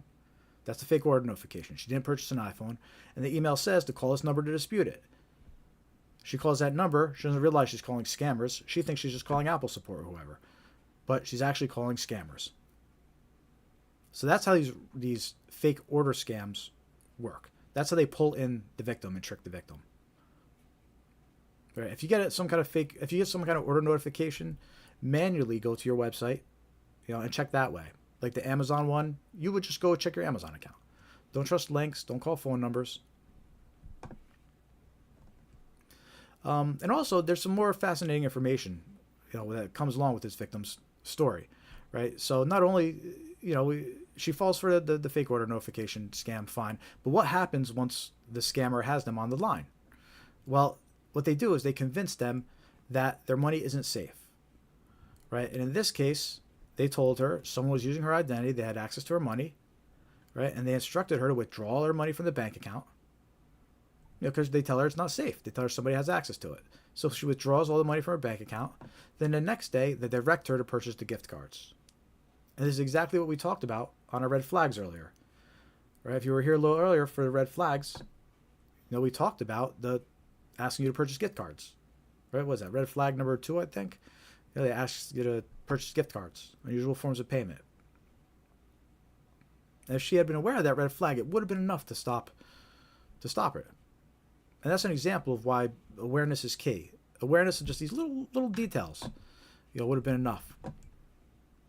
By watching this live stream, now I hope, if you ever end up in this situation, you'll know right away. Wait a minute, this is a fake order notification. That's why I'm getting notified about an iPhone I didn't purchase. Or wait a minute, I know this scam. I heard about that on Scamaware 101's live stream. Gift cards? I'm not going to do that. That's a scam, right? So anyway, those are all examples of fake order scams. Fake order, fake purchase. And they all start with some kind of notification. And again, this is an extremely common scam because that notification, it could be a text message, like the one I showed earlier, this one. Right? It could be a text message claiming an order was placed. It could be those phone calls, those robocalls claiming an order was placed. Or it could be an email claiming an order was placed. Like what happened to this woman, getting the email about her iPhone, saying she purchased an iPhone.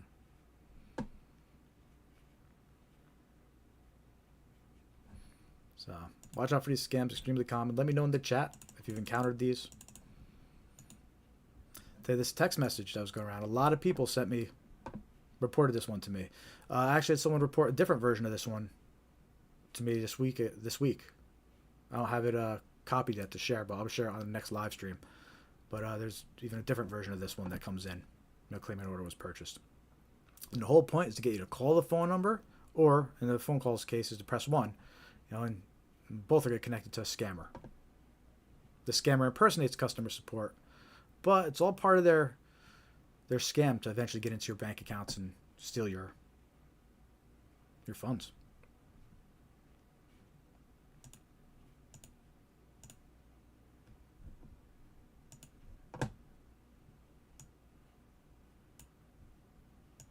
So that's a fake order scam.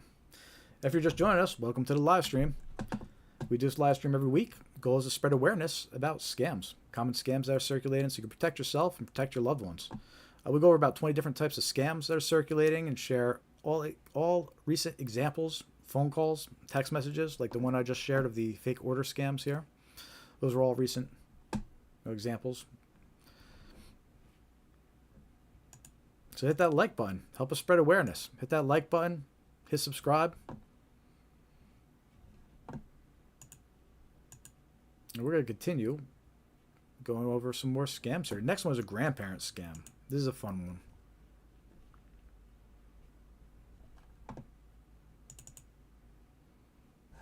Say hi in the chat. Let us know you're watching. Let us know you found us. Share your stories. I want to hear your stories. What scams have you encountered? What are you seeing? If you know someone who's been scammed or someone that you had to warn about being scammed, we want to hear from you. Help spread awareness about those, those experiences as well.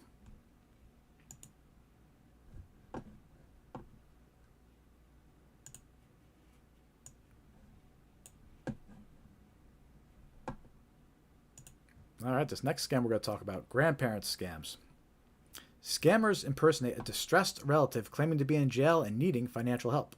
Victims, usually seniors, act quickly to assist their loved ones. The scammers will often impersonate law enforcement, court personnel, and lawyers to extract even more money from the victims. Yeah, this is a very common scam right now, and it's especially unethical, to say the least. This one, everybody should get angry about this one, right? This scam is called a grandparent scam for the reason. Because your grandparents and your parents are being targeted by these scammers, right? So that's why they call it a grandparent scam. Your loved ones, literally, your parents or grandparents are being targeted specifically by this type of scam. And they're using you, as their son or daughter to trick your loved ones by saying you're in trouble. Because the scammers know your relatives. It's not hard for them to call someone and find out who their kid's name is. So, but just to give you, we have some really good stuff to show you about as far as grandparent scams go. And first of all, it's important to realize that these types of scams are actually being run by teams of scammers. You have openers, right? And those scammers are ones that call first and initially tell the victim what's going on. Then you have closers, which they're the ones that call the victim back. They impersonate law enforcement, court personnel, lawyers, each one extracting more and more money. So they're trying to take everything, your grandparents and parents have. And they'll think of someone else to impersonate to keep on taking that money. But we have a fascinating video to play for you. And I love this video. This is of a grandparent scammer that was in the Dominican Republic, and he's an opener. And this video was actually recorded by one of the scam baiters named Scam Sandwich, he goes by. But he got into this scammer's webcam, and he recorded him doing a grandparent scam. So you get to actually watch the scammer in the process of doing a grandparent scam. It's fascinating, right? So I'm going to show that to you right now. And this is an opener. He's a Dominican Republican scammer, and he's doing the opening of a grandparent scam. So here you go. Hit that thumbs up and say hi in the chat.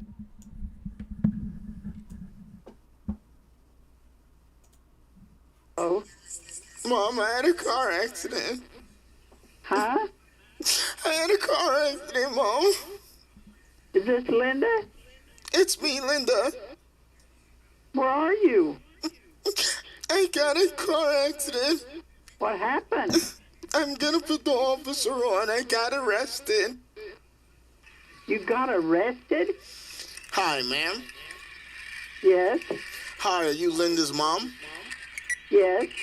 What I'm gonna need you to do is grab a pen and paper and write down Linda's case number, ma'am. I need you to hurry up, please, ma'am. Case number? It's the number 2. 2? The letter B as in boy. Can you read that back to me? 2, the... Now, I'm gonna read what's going on, ma'am, okay? Okay. Linda was involved in a car accident. It was stated in the police report. She admitted that was her fault. While she was driving, she was using her phone. That's what caused the accident, ma'am, okay?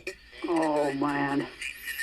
The woman that was driving in the other vehicle was 7 months pregnant. We had to rush her into the nearby hospital. She might lose her baby. Oh, really? Yes.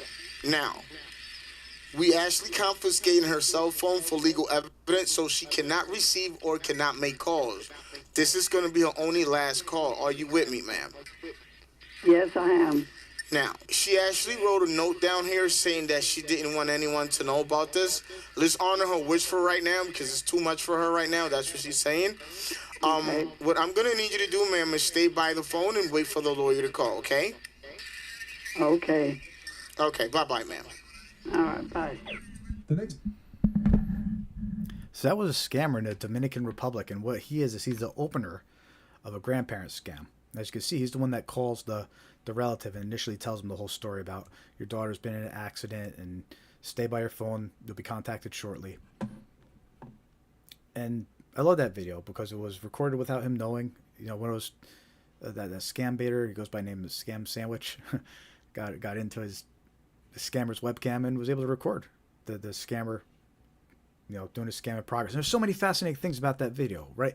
First of all, he impersonates a daughter. You know, he opens up the call crying, impersonating a crying daughter, right? And then he immediately switches over. He impersonates a cop, you know, police officer, and he has like a police scanner playing in the background to make it sound more realistic, right? He tells the victim that we've taken your daughter's phone, has been confiscated, right? Because they don't want the victim to try and call her daughter because none of this is true, right? And then the request for secrecy, right? He says that your daughter's embarrassed, so let's not tell anybody about this, right? Then we went over that on the red flags. That request for secrecy, that's a red flag right there. So, and by the way, this woman ended up not getting scammed because the guy who got into the scammers, the guy who recorded this was able to warn her. So the older lady that you just heard in this video, luckily she didn't lose any money. You know, she was, you know, she was able to get warned and didn't give this guy any money.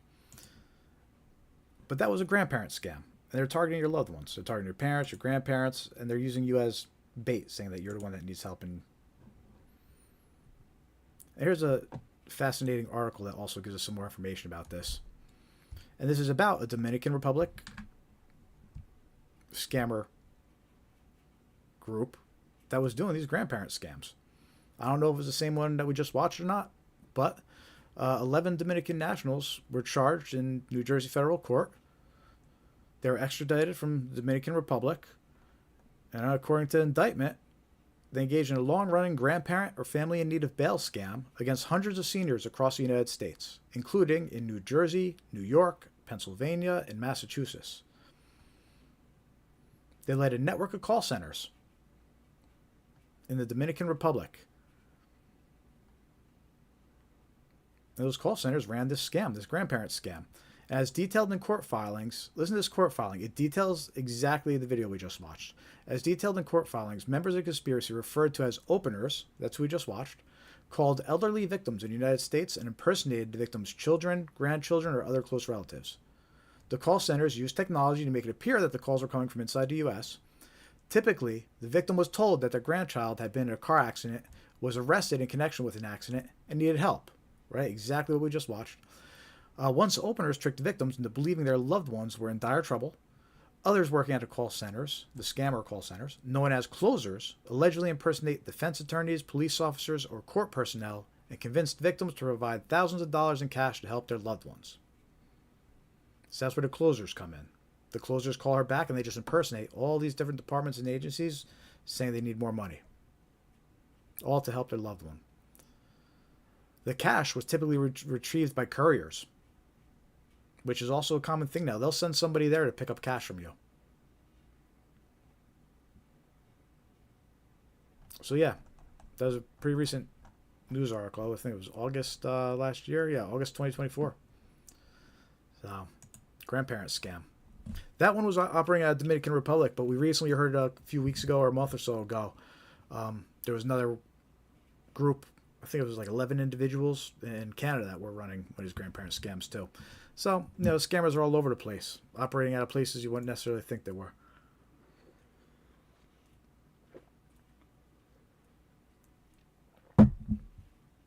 Let me know if you're watching. Say hi in the chat. If you haven't hit that thumbs up yet, hit that thumbs up. Give us a like.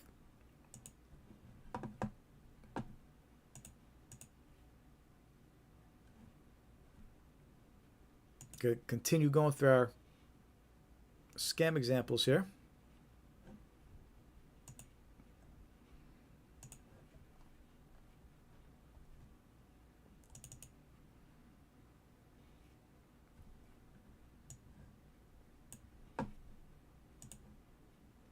The next scam we're going to talk about is an undeliverable package scam.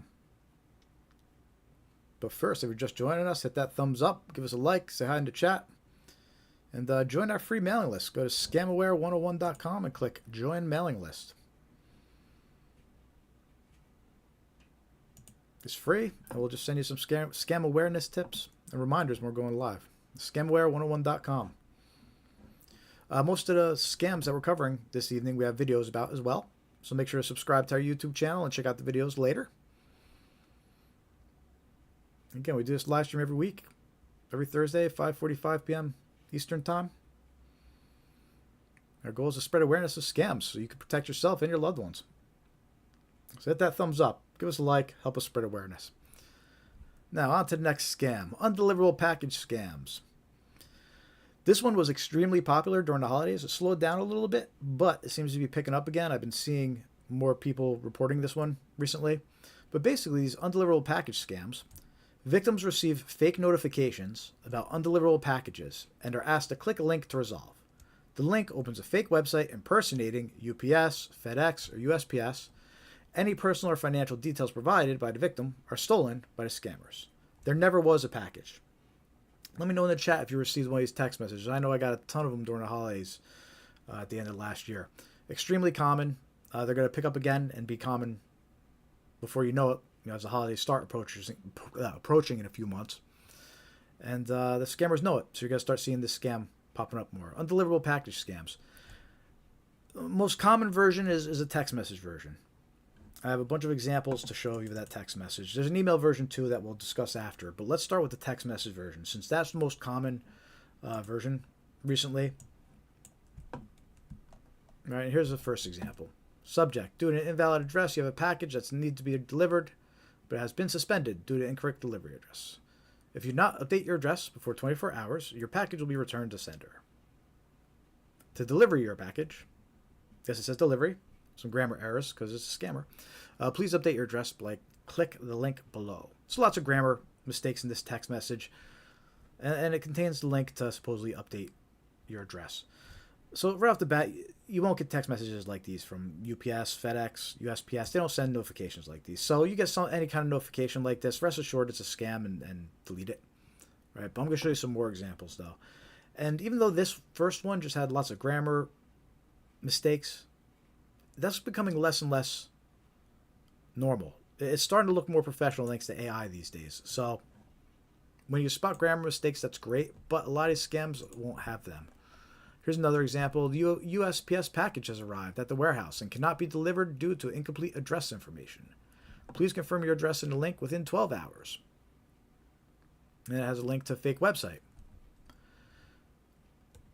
Also, notice at the bottom of this text, it says, please reply yes, then exit that message.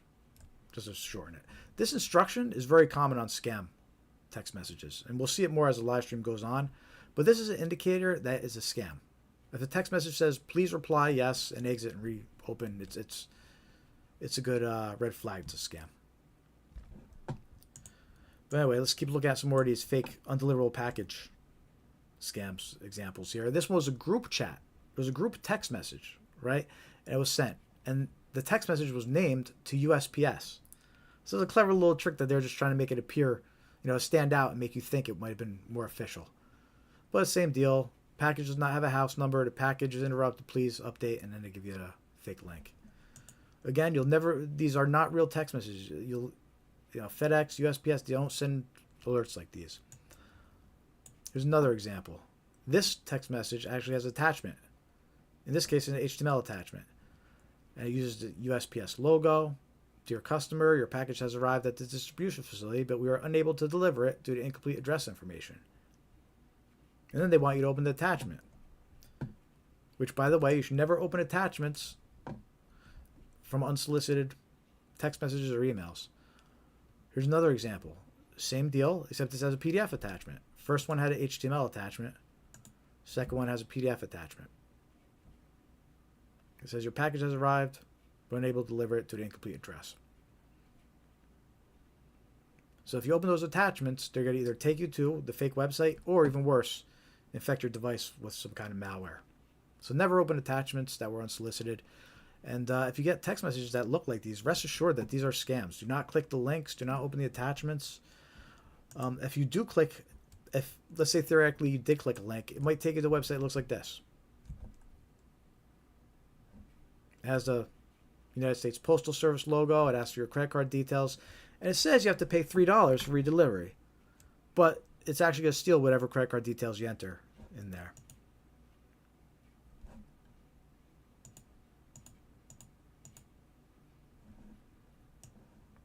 Here's another example of what the website might look like. This one's a little bit more convincing. The color theme, the logo. And this asks for shipping information and payment information that the scammers then steal.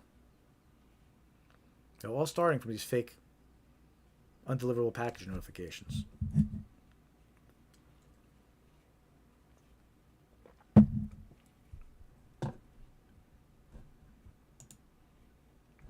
Anybody get these text messages? Let me know in the chat.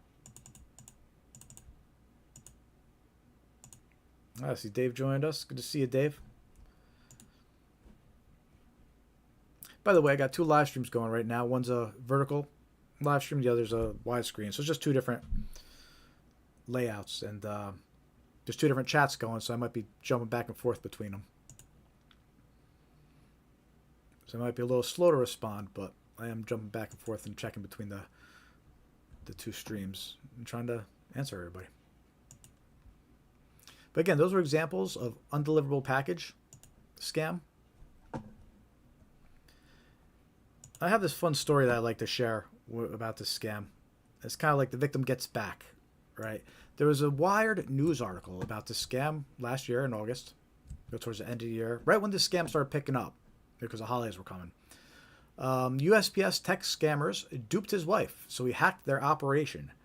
I love this article. Basically, a woman fell for this, and her husband, I guess he's an IT guy, he infiltrated the systems of the scammers running this undeliverable package scam, and he found out all these details about their operation behind the scenes. And it turned out that they were a Chinese language group behind, at least in his case, behind that undeliverable package scam. It was a Chinese language group, and they were sending out over 100,000 scam text messages a day.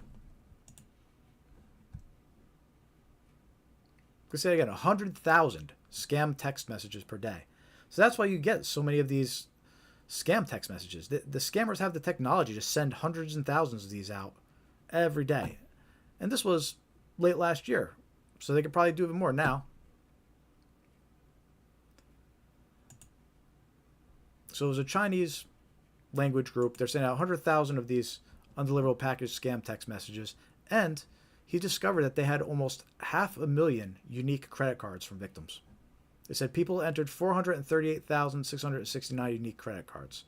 So that's 500,000, 500,000 unique credit cards almost. They said many people entered multiple cards, and more than 50,000 email addresses were logged. 20 of those were military or government email addresses. Right? So you even have government and military officials falling for this Chinese-based scam. So these are for undeliverable package scams. But anyway, I do like sharing that article because the husband got some revenge. He hacked the scammers and he found out all these details. And then it went on. He said he worked with police and notified victims and was able to do some good out of it, at least. Hopefully prevent more fraud.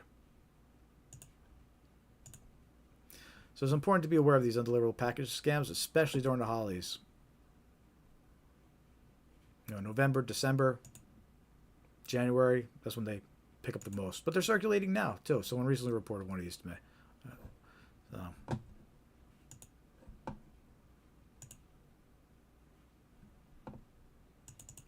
That's the text message version of that scam. You also have to be aware of email versions of that scam. Which, by the way, is important to recognize that any email scam could pretty much be adapted to be a text message scam. Any text message scam could pretty much be adapted to be an email scam. Right? So just because you see it in one way doesn't mean that it's any more legit than the other way. Scammers are using both methods to deliver these scams. And this is an example about how these undeliverable package scams are targeting you by text message and by email. And let's take a look at a couple of these emails, which worked a little differently than a text message one. So this email impersonates FedEx, as their logo. It claims your package appears to be delayed, right? Because it's an undeliverable package notification. But what's interesting about this email is it says, instead of saying you have to pay a redelivery fee or to update information, it offers you a free product, a free compensation product worth $100. So it's not asking you to do anything for redelivery. It's just saying, sorry, your package is delayed. Here's, get a free compensation product, which is 100% a scam. Here's a FedEx and here's a UPS version. These were received a week apart.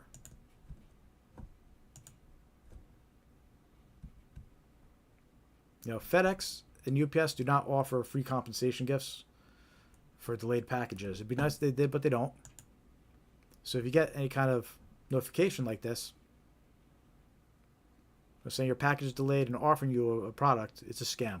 Don't click on the link. Don't fall for it, because it's going to take you to a fake website that tries to steal your information, which I'm going to show you in a moment.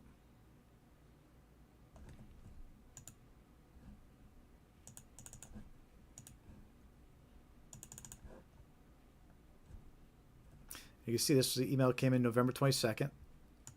This email came in November 16th. So it was right around Black Friday and the holidays were approaching. So that's when these undeliverable package scams pick up the most. It's important to be aware of them. Because everybody's sending and receiving packages during that time, or expecting packages, or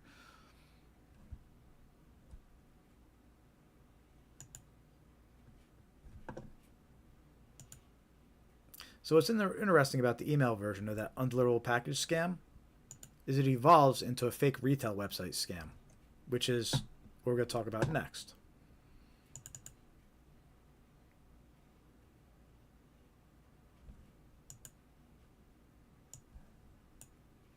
These fake retail websites is when scammers create fake websites to sell products that are never delivered. Victims are lured in by unbeatable deals and lose money once they pay. These scams often target holiday shoppers or those seeking trending items. So in the undeliverable package scam, where they're offering you the free compensation product, if you click that link, it evolves into a fake retail website.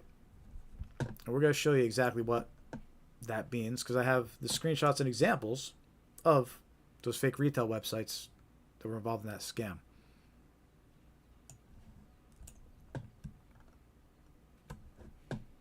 Here's the first screenshot. In this case, it's offering wireless headphones. They say they're valued at $175, but they say just pay for shipping, $8.95, and they're yours. And that's part of the scam.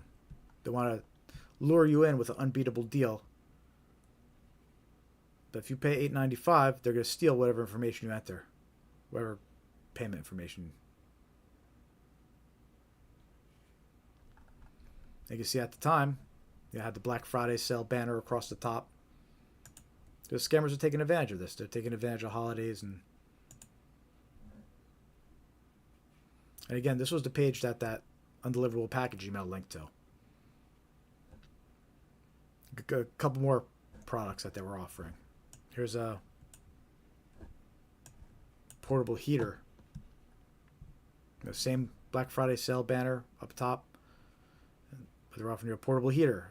Again, valued at $175, but they're saying just pay shipping, $8.69. But it's a scam. It's a fake retail website scam. And here's one more example of a product that undeliverable package scam was linked to. Here's wireless earbuds, which is a pretty common item used in scams. Scammers definitely use popular products and items that people are buying, and earbuds were definitely popular. Again, $175 value it claims, but just pay shipping, $8.69, which is a lie. It's a scam. They're just trying to get you to enter your personal and financial information, your payment details. And there's many ways you could end up on a site like this. Many ways. Like you can start off with an email, like the email scam we just talked about, the undeliverable package scam, or it could just be some fake offer that's emailed. You know, they could straight up say, you get an email saying earbuds, just pay for shipping, free earbuds, right? But it's a scam. Advertisements. Scammers purchase ads all the time, whether it's on Facebook or sponsored listings on Google. Scammers purchase that all the time. So those ads could direct you to these fake retail websites when you're searching, on Google. Your paid results might take you to these fake retail websites. You're on social media, scrolling through Facebook. One of the ads that pop up might take you to one of these fake retail websites. You might be just browsing the internet, going to a website, maybe a news website, for example. And the third party they use for ads might insert one of these fake retail website ads. They can't control what the third party ad providers are letting through. So there's many ways you could land on these fake retail websites. And again, one of the common lures is they'll offer you a valuable item, $100, $200, and just say pay for shipping. So if you end up on a website you don't recognize or don't know and haven't used before, be suspicious if it has very good offers like this. Do some research, search on Google for the website, see what people are reporting, see if there's any mention of the website. In these cases, these websites had 0 mentions. There was no results when I searched for these websites because they were purchased specifically for the scam. And they were brand new. So finding no results is just as bad as finding bad reviews on a website. So be suspicious of retail websites with amazing offers. Now, if it's too good to be true, it probably is.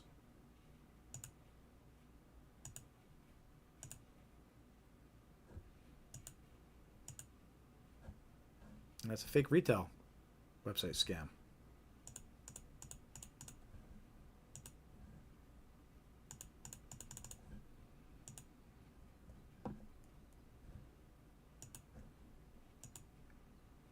How we all doing?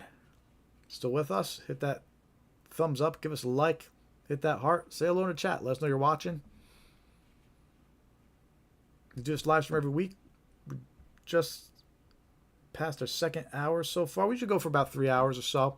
We just rounded our second hour here. We started at 5:45 Eastern time. It's 2 hours ago. And we go over about 20 different types of scams on this live stream. We go over red flags to identify a scammer. All important information to help you be more aware of scams so you can protect yourself, protect your loved ones. We're getting about close to halfway through the list of scams here, but we still have lots of good ones coming up. If you haven't yet, hit that subscribe button. You can definitely check out our YouTube channel later. A lot of the scams we're going to go over now, we have individual videos for that you could check later and share with your loved ones. A lot of the slides and the examples that we show in our live stream are in their own videos too. So check that out. Make sure to subscribe so you can check back later. In the meantime, hit that thumbs up on this live stream. Let's get some more people in here. Say hi in the chat. Or we can continue showing you some more scam examples. And you join our free mailing list. Go to scamaware101.com and hit join mailing list. You can also follow us on your favorite social media platforms. We're on Facebook, Threads, Instagram, X, Blue Sky. Scamaware 101. I have the links right on our homepage for you to each.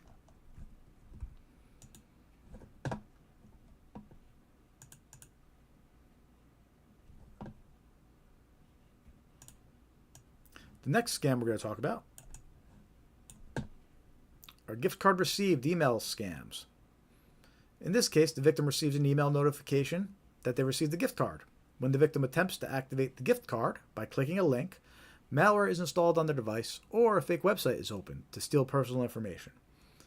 Right? And the idea is these emails, they lure a victim in by claiming you have received a gift card or you could get a free gift card, and they want you to click the link. But if you click the link, that's when you get taken to a malicious website that does malicious things, like install bad software or steal your details.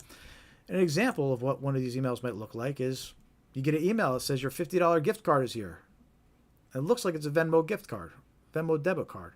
It says your company has given you an employee rewards card. Activate your card today.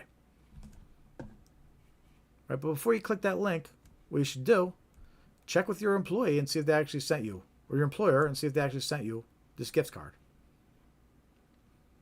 Right, if the gift card says from a family member or a friend, before you go clicking the activate link, reach out to a family member or friend and confirm they actually sent you the gift card. You're going to want to say thank you anyway, right? So reach out to them and confirm that this is a legit email and gift card that was sent to you.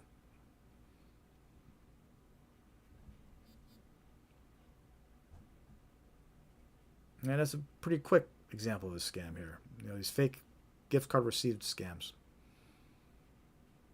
And this is the email version, but we actually have a snail mail version to show you later. Example of a snail mail postcard.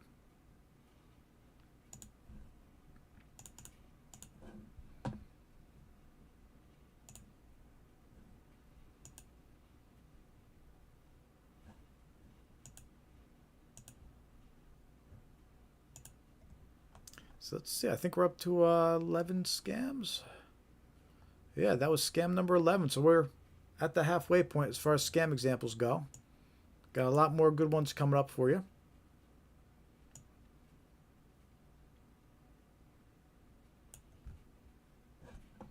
Let us know in the chat if you've encountered these scams.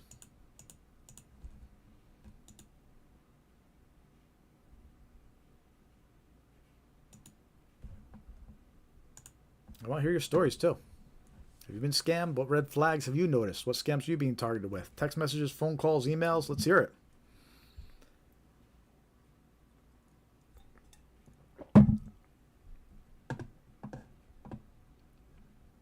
If you haven't clicked that like button yet, hit that like button.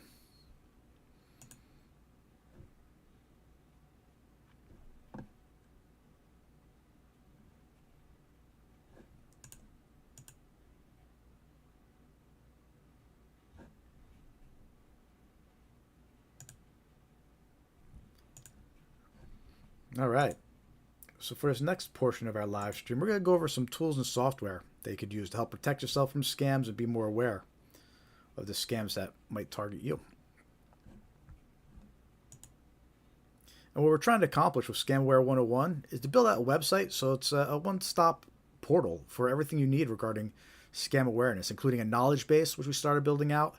We have various resources, educational resources, links to third parties, and tools and software, which is what I'm going to spend a little time going over with you tonight, is the tools and software that's available to you.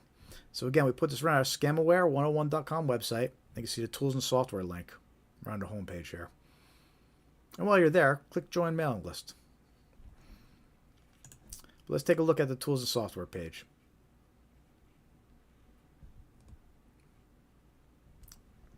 So the first section, I'd say, is probably the most important section here as far as scam awareness goes. You have the data breach lookup tools. And what these tools do is you enter your email address or your phone number, depending on which one. And I suggest you use all four. They're all four trustworthy, reliable links. They don't steal your information, and the checks are free. But what each does is it looks up your email or your phone number, and it tells you what data breaches it has been exposed in, and what other information of yours was exposed in that same breach. And that includes passwords. It will tell you passwords of yours that have been exposed, which is why it's so important to use these data breach lookup tools. Because if scammers know information about you, which they've obtained through these data breaches, they'll use it against you in scams. If they know passwords that you've used on all these third-party services, they will try to use those passwords on your bank accounts, for example. And using these lookup tools, these data breach lookup tools, they'll all tell you various different information about what's out there about you, what scammers know about you, what information has leaked in these breaches about you. And it's important to realize the type of information that's out there, too. I mean, last year, it was the biggest medical breach in the history of our country. Like 2/3 of the population's health information was exposed. You know, scammers have access to that data now, so they could target you with scams that impersonate your pharmacy, they impersonate your doctor, they impersonate your bank because they know what payment was set up and what bank you used, right? There's so much information about you out there because of these data breaches, and it's important to know, right? So again, on our tools and software page, scamaware101.com, click on tools and software. The first 4 links we have here, it links to 4 very good free data breach lookup services. Just pop your email in, pop your phone number in if it lets you do your phone number. Some of them let you do both. I recommend checking both, email and phone on the ones that have both. Right? And check out all 4 of these links. You might be surprised to find out what information comes back about you. Again, including passwords and things of that nature. Right? All 4 lookups are free. They might try to sell you identity monitoring after you run the scan, but you don't have to take it. But the important part is the lookups. You can do the free lookups and see what information about you is out there. So, again, the tools and software page on scamaware101.com. Then the next section of that page, we have some security and privacy software. We actually got approved as an affiliate for NordPassword and Malwarebytes. So we have a couple links here to their paid versions of the software with some good deals. So if you're considering using NordPassword or NordPass as a password manager, you could use our link. Save 56% off, get 3 extra months. It ends up being $35 for 2 years of a password manager, which is pretty good. 2 years, $35. Can't really beat that, right? So use the link on our tools and software page, and you get those savings on NordPass. And the same thing for NordVPN. Save 72%. Use our link. They'll give you a year free. I think it was like 100. That was actually for the Plus version, but it's super cheap. It ends up being like less than $100 for 2 years of VPN. So if you need NordVPN, use our link. Save a bunch of money. And we have Malwarebytes Premium, good real-time antivirus. So if you want that, you can save 25% off. Use our link. And we stand behind those pieces of software. We've used them. We like them. They're reliable. They're trustworthy. I wouldn't have them listed here if they weren't. So the links are there. Get some savings if you want. We get a small cut. So there you go. Works out for everybody. Win-win. On our tools and software page. Next section, we have security and privacy software free. So the first thing we have listed here is Malwarebytes Browser Guard. I've been using this for a couple months now. It's a really cool free browser extension for Chrome, Firefox, whatever you use. It's a free browser extension, and it filters out annoying ads and scams. Just turn it on, and it works. It works great. So I'm constantly seeing ads being blocked, and it's good to have. So it's free. I put the link there, Malwarebytes Browser Guard. It's on our tools and software page.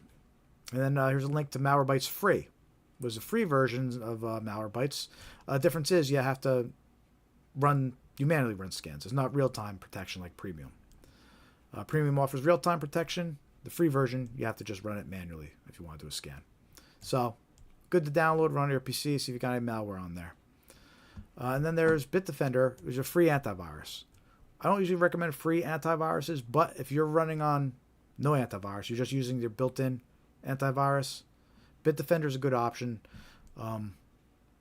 That's better than just the default antivirus. It has some more web browsing defense, and it's good to have an antivirus on top of the built-in antivirus. So the option there is free, Bitdefender. Just threw a link up there in case you want to get some antivirus installed on your bare PC missing antivirus.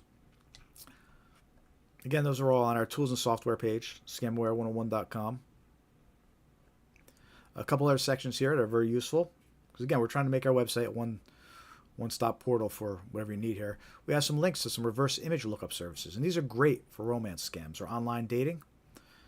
What you can do is you can take the person's picture, who you're talking to, and you run it through these reverse image searches. And it'll tell you if it finds their picture somewhere else.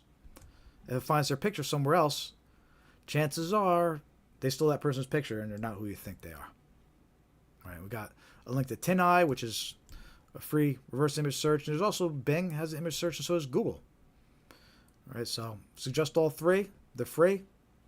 And make sure who you're meeting online is actually who they say they are. By doing a reverse image search. And there's a couple website safety lookup tools. It'd probably be good to run on any retail websites. But you could use Norton Safe Web. It'll tell you if anybody's given the website ratings and reviews to be concerned about. Google Safe Browsing. It'll tell you if a website was detected as unsafe or dangerous. You have Virus Total, which will tell you if a website any malware was detected or involved in breaches. So some useful tools just to check the website if you've never been on it before and want to see what people are saying. And the last section we have here is 2 links, one to the BBB scam tracker tool and the other to the AARP scam tracking map. And these are really cool. Basically, they collect scam reports all throughout the country. And you can go here and you can look at their map. You actually see which scams are being most recently reported and where they're being reported from. They're really cool tools. So we're actually going to spend a little time at the end of our live stream, last 10 or 15 minutes of our live stream, showing you how that works and looking at some of the recent scams that are actually being reported on these tracking maps. So that's a fun little way we end the live stream. But we still got a little bit more time to go before we do that. So anyway, again, this is all on our tools and software page on Scamware 101. If you do anything, check out these first 4 links to at least see what data of yours is floating out there, and so you can protect yourself. Scamware101.com, and that's the tools and software page. And while you're there, click join mailing list. It's free to join, and we'll send you reminders about when we're going to be doing our live streams and some useful scam awareness info from time to time. That's scamware101.com.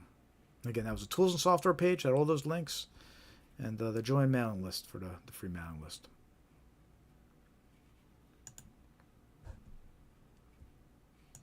In fact, you might as well do that right now, right? You're sitting here watching. Open another tab, scamware101.com, click tools and software, and check out those first 4 links. See what information of yours gets exposed. And let us know in the chat how shocked you are.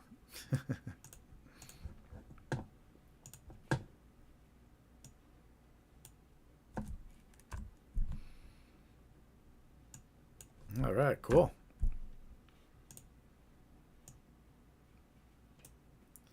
So it's time for our second break. Quick coffee break. Got to fill up the cup. It's actually been empty for a while now. I need to get some stronger coffee, I think. By the way, get your Scamware 101 cup YouTube channel. Keep it on your desk. Be reminded to watch out for scams. Got about 9 or 10 more scams coming up. Yeah, 9 more scams coming up. All good stuff, all circulating now.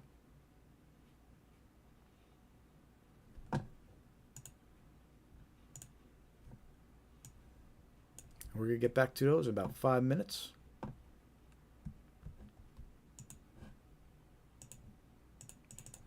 going to go run and fill up my cup again. If you haven't hit that thumbs up yet, hit that thumbs up. Let us know you're watching. Say hi in the chat. Be back in a couple minutes, and we'll get this wrapped up for our final portion of the live stream. We got 9 more scams to go over, and lots of good stuff left. Stay tuned.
All right. 8:05. Let's get our last and final portion of the live stream started. We got about an hour left. About 9 more common scams to go over. If you're just joining us for the first time, thank you for joining our weekly live stream. I'm Jared with Scamware 101, and we do this live stream every Thursday, 5:45 p.m. Eastern Time. And our goal is to spread awareness. And we do that by showing you over 20 different types of common scams and examples of each. In some cases, multiple examples. Some text message scams, some email scams, some phone call and robocall scams, even some snail mail scams, which we still have to go over a little later in the live stream. This will be the last group of scams we go over. So lots of good stuff coming up, and lots of good stuff we'd like to share on these live streams to help spread awareness, because awareness is key. Awareness of these scams is key to protecting yourself and protecting your loved ones from these scammers. They're getting more advanced with AI, and they're making a lot of money, these scammers. A lot of people are falling for their scams and losing their life savings, losing everything. You know, we're not just talking about losing $100 here or there. We're talking about life savings, you know, being cleared out and lives being ruined by these scammers that take it all. And we want to try to put an end to that. But the scammers are winning. So it's important to spread awareness. We can't do it alone. So hit that like button, hit subscribe, share our videos, and as a community, you know, let your loved ones and friends know about these scams. You join our free email list. Go to scamware101.com, click join mailing list. You can also follow us on social media, Facebook, Threads, Instagram, X, Blue Sky. We have links right on our homepage, scamware101.com.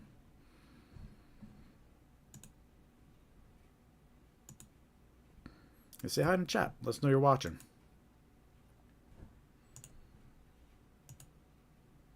So we're going to go over about 9 more scams.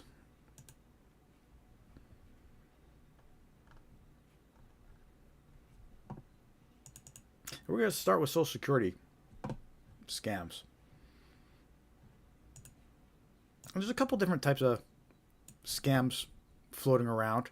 One is Social Security impersonation scams. And that's when the fraudsters impersonate Social Security officials and they claim there's issues with the victim's Social Security number or their benefits. They'll threaten action unless immediate payment or information is provided by the victims. Basically, they impersonate Social Security and try to scare their victims. Sometimes they'll say they need banking information updated. They'll have a payment due. They'll say there's something wrong with their benefits and they need to make a payment to renew them. All sorts of scammer storyline when they're impersonating Social Security. That's definitely a scam to watch out for. Social Security have released many warnings about this scam. And on their mail, their actual physical mail, they even have a warning that says beware of scammers. So it's been a big issue, these Social Security impersonation scams. And a lot of times they're targeting victims by phone. And they'll impersonate Social Security. They'll call, they'll say they're from the Social Security Administration. You know, caller ID might even show the phone number of Social Security, the correct phone number. But it could still be a scammer. So that's one version of a Social Security impersonation scam. But here's another one. This one was actually reported to me. And I have some examples to share. And this one actually is a email. It's a Social Security, it's a fake Social Security impersonation. It's an email. And the first example I'll show you is how it looks on a cell phone, right, on a mobile device. It's a lot trickier to tell it's a scam on a mobile device. You know, first of all, it doesn't show you the actual email address that's coming up. Right? It just says Department of, and you actually have to click on it to see what the email address says. Then, the link here, it points to ssa.gov. At least it looks like it does, but it doesn't. That's part of the scam. So this fake email that comes in, it looks like it's a link to a report. We hope you find your new statement useful and informative. Thank you for using the Social Security Administration's services. So it's impersonating Social Security. It's trying to get you to download this link in this file. Now, when you look at it on a computer, it's a little bit easier to tell it's a scam. First of all, you can see the email address. And right there, you can tell it's from outside the U.S. It's not from a government email address, not from Social Security. It's some random email address outside of the U.S. And when you hover over the link that's made to look like it's SSA.gov, when you hover over the link, you see it actually points to a fake website. It doesn't actually point to SSA.gov. It points to some random website URL, website address. So there's a scam. It's impersonating Social Security, but it's coming to you in the form of a fake statement or fake report. And what's interesting about this scam, at the very bottom, it says this file works on computers only. Because chances are it's going to install malware on your computer. So it's trying to get you to download and run it on a computer. So again, this is a fake email masquerading as Social Security. And it's a fake statement. To see your statement, please download the file from this link. So you need to watch out for that type of Social Security scam. You know, the scammers are targeting you by email. You know, emails that claim to be from Social Security, and they're targeting you by phone. You know, claiming to be from Social Security. You know, claiming there's issues with your account or your benefits. It's a very common scam. It's been going on for years. Important to be aware of Social Security impersonation. You know, be skeptical of any unsolicited contacts from people claiming to be Social Security.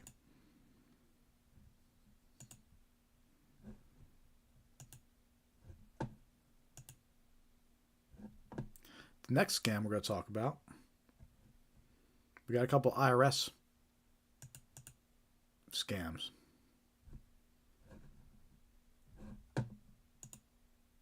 I see a few more people joining. Say hi in the chat. Let us know you're watching. Hit that thumbs up and give us a like. Help us spread awareness.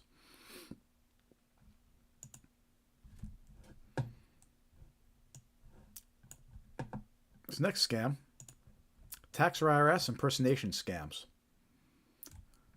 Fraudsters impersonate tax authorities, claiming the victim owes taxes and must pay immediately to avoid penalties or arrest. They often demand payment by untraceable methods. So that's one IRS impersonation scam to watch out for during tax season. And to watch out for now, because it's still pretty close to tax season.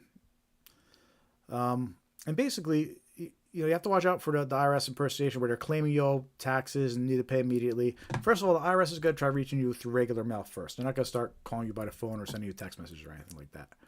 All right, so anybody calling, claiming to be from the IRS, be suspicious.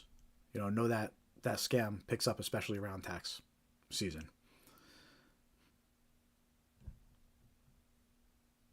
But the other type of IRS impersonation scam to watch out for, here's a text message. And the IRS actually warned us about this. The past couple months, they've been warning us about this specific text message that's going around. And what this is it's, you are eligible to receive a $1,400 economic impact payment. But this is a scam. There's a text message that's circulating. It impersonates the IRS, and it tries to tell you you have an economic impact payment. But if you click that link, it's going to steal your banking details and whatever other details you enter. And notice at the bottom it has that same instruction that the other scammer text messages had. The please reply with yes and exit and reopen. Right? That's that red flag to watch out for. But yeah, the IRS has warned specifically about this text message this tax season. They aren't sending out notifications about $1,400 economic impact payments. They're especially not text messaging it to people. So this is a scam. If you get this text message, it's a scam. Don't click the link. And don't provide any personal information. And this goes back to what we mentioned earlier about how even though this warning is about a text message version of this scam, a couple years ago, the IRS actually released a warning about the email version of this scam. It was the same thing. It was just an email circulating saying you had an economic impact payment. So that just goes back to that point we were talking about earlier where just because I'm showing you text message versions of these scams, text message scams can be adapted pretty easily to email, and email scams can be adapted pretty easily to text message scams. So one method over the other really doesn't give anything, any more validity to each way. They're both scams. And if you get a notification to text message, it's a scam. You can probably get one from email. It's a scam. Which goes back to, again, the IRS warned us about this specific scam a couple years ago, but it was the email version, which I'm sure is still circulating. You should be on the watch for as well. But anyway, these are the type of scams you need to watch out for during tax season. IRS impersonation, whether it's phone calls claiming to be the IRS or text messages claiming you have an impact payment. And then there's also another type of scam to watch out for during tax season.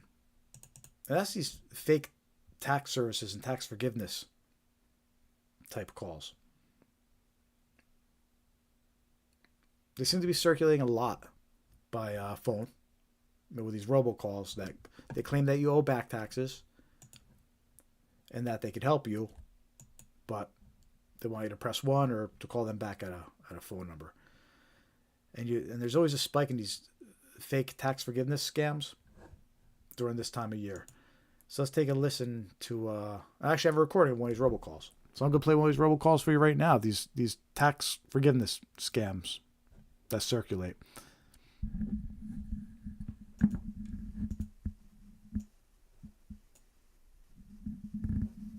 Hi, this is Lindsay Carter from the Activation Department.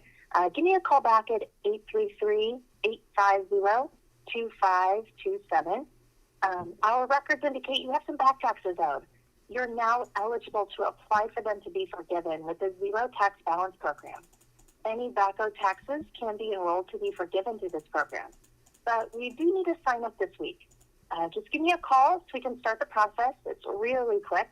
And I'll keep your file open here. So my number is 833-850-2527.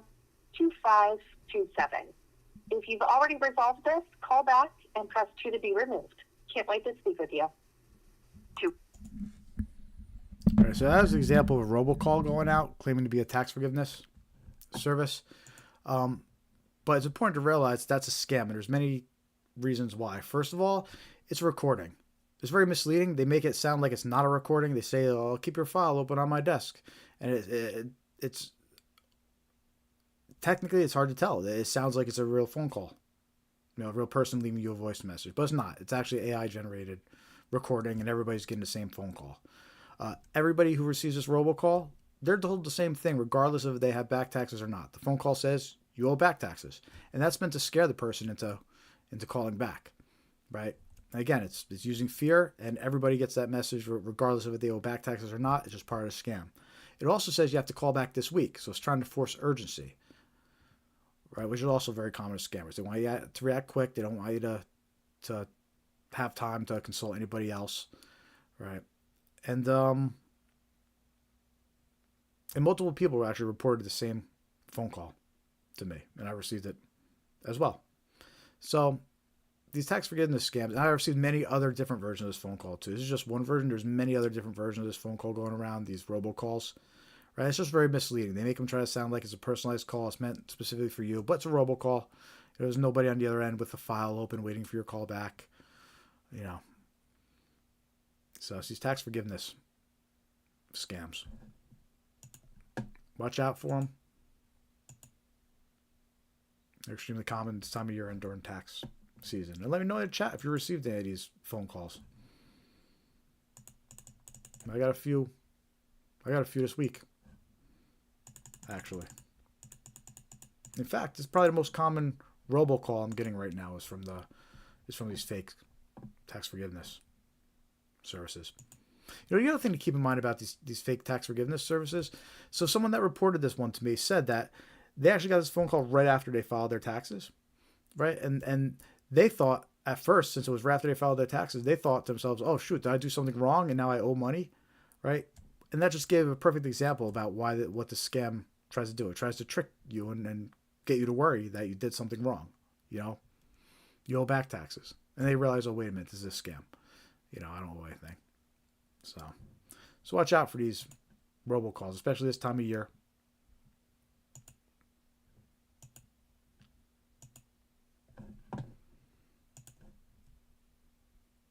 Along with those other IRS impersonation scams we just talked about, and the fake text message going out about economic impact payments.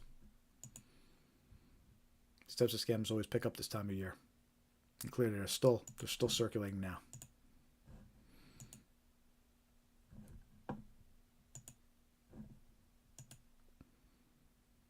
How we all doing? I see some more viewers. Say hi in the chat. Let us know you're watching.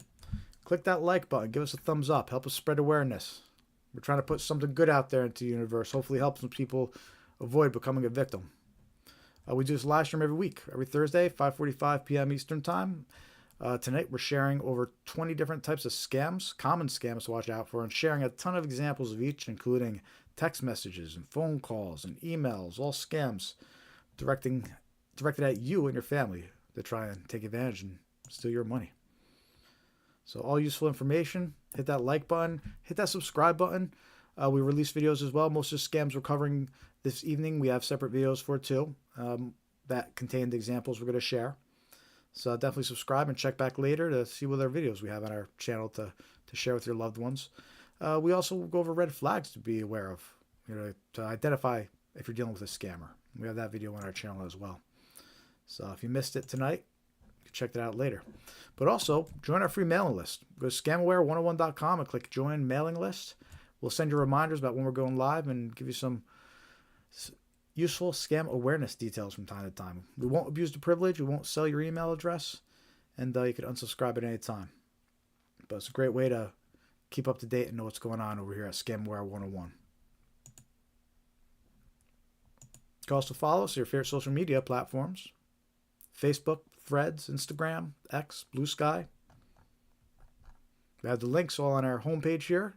And we're Scamaware 101 is our name across all of them. So definitely check us out on Facebook. Give us a follow. We need more followers on Facebook to live stream there. So head over to Scamaware 101 on Facebook and hit that follow button.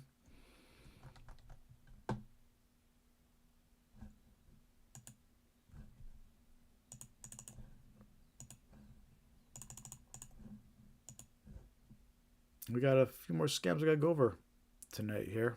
Not many though. We're getting close to the end. Maybe probably go to maybe like 9 o'clock-ish latest. We'll see if we can get it there. If we even get there. But hey, I could go all night. Let me know in the chat. If we get more people on this live stream, hit that thumbs up button. Say hi in the chat. Get more people in here. I'll go all night if we got interested people. Got plenty of examples to share. Plenty more scams to go over.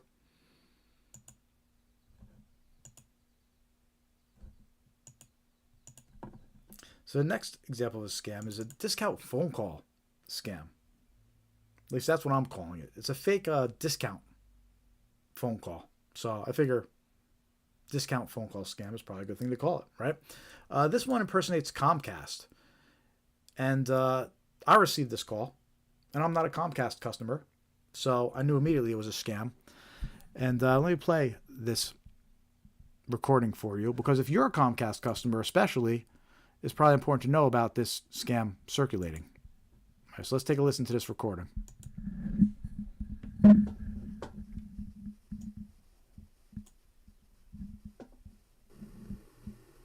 Hello, this voicemail is from Comcast Xfinity. Your current 50% discount on your monthly bill will expire by the end of the day. To maintain your reduced rate, call the number on your caller ID immediately. This is your final reminder to act. Call back now. Thank you. Right, so that's a scam. It's telling the potential victim that your Comcast bill is going to go up 100%. Right? Is it some kind of discount's going to expire and your bill's going to go up. And then, as a red flag, it tells you call back number.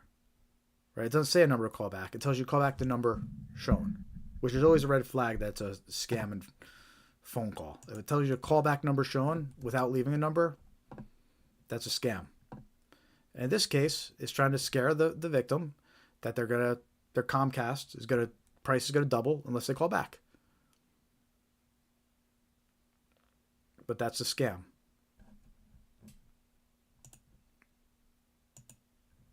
And once you get on the phone with them, they're gonna try to steal your personal and financial details.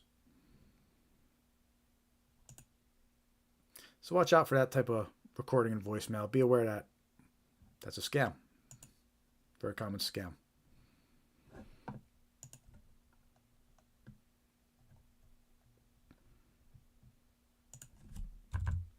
How are we doing out there? I see more viewers coming. Excellent. Probably from the West Coast. Usually around this time, the West Coast starts getting out of work. And, yeah, we usually see a spike in viewers. So if you're from the West Coast, say hi. Let us know you're watching. Love to hear from you. Hit that thumbs up. Hit that heart. Give us a like.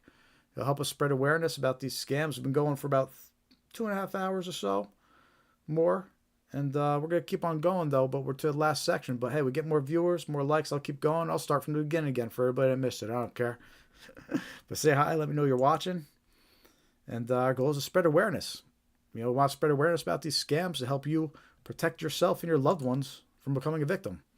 Right? On these live streams, we do it every week. So make sure to subscribe to our YouTube channel. But we do these live streams every week, every Thursday, 5:45 p.m. Eastern Time. Go over about 20 different types of scams, and we share examples, including text message scams, email scams, phone call recording scams, robocalls that are going out. And we're going to show you some examples of some snail mail scams next. Because believe it or not, scammers are still targeting you through the regular old postal service. That's right, they didn't stop. Where do you think all the original scams came from before they had email? So there's still snail mail scams circulating, and we got a bunch of examples to share with you and make you aware of.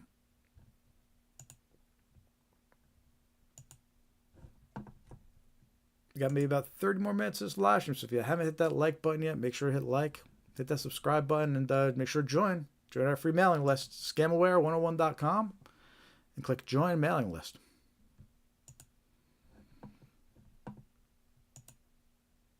With that said, let's get into our next and final common scam example portion of this live stream.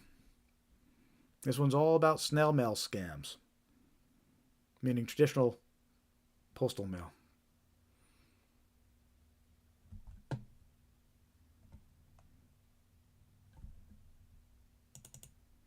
So first we're going to start with a free gift postcard scam. A lot of times these involve QR codes. So it's basically two scams in one. We're talking about a free gift postcard that you might receive. It might say activate online. Or it has a QR code to scam or to scan. A lot of these newer postcard versions, they have a QR code to scam. Because why are they going to try to get you to go to a website when you could scan a QR code? So basically, victims receive a physical postcard in the mail offering a free gift. When the victim attempts to activate the gift card by scanning a QR code, malware is installed on their device or a fake website is opened to steal personal information.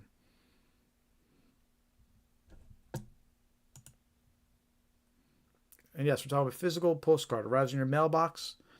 It says you have a free gift. And here's an example. Free wireless Bluetooth earbuds. Look a little familiar? This is the same gift that they use in the fake retail website scam. They offer you the free wireless earbuds as one of the items. Now here we see a postcard scam offering the same type of item. Because it's a popular item, scammers will take advantage of that.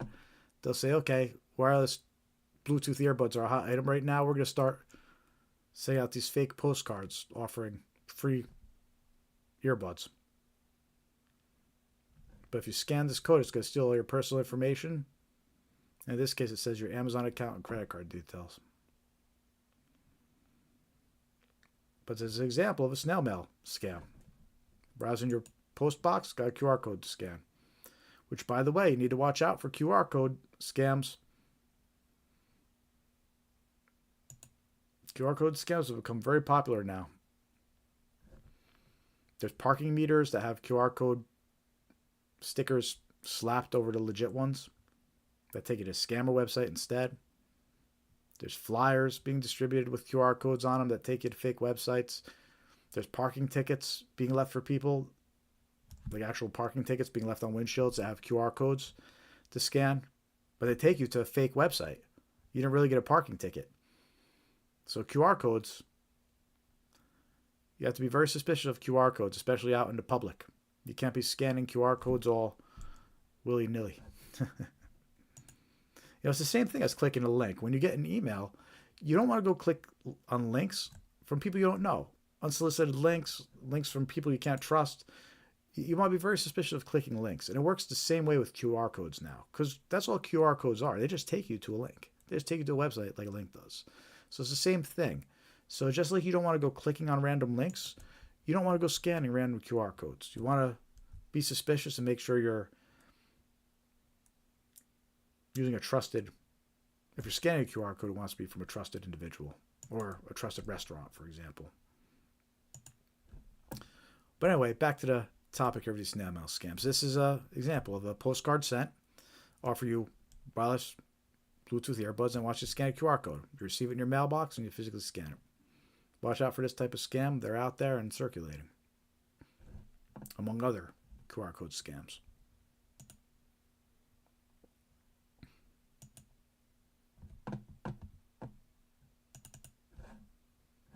I have a few more snail mail scams to share with you. The next one is an inheritance scam. Is a snail mail version I'm going to share with you. But basically, an inheritance scam. Victims are contacted with claims of a large inheritance from an unknown relative. But to claim it, they must pay fees or provide personal details. These scams exploit curiosity and greed to steal money and identity information. And we've seen all different versions of these inheritance scams, whether emails that you get saying a relative passed away and there's some inheritance, or a physical letter. And this type of scam has been around for a long time.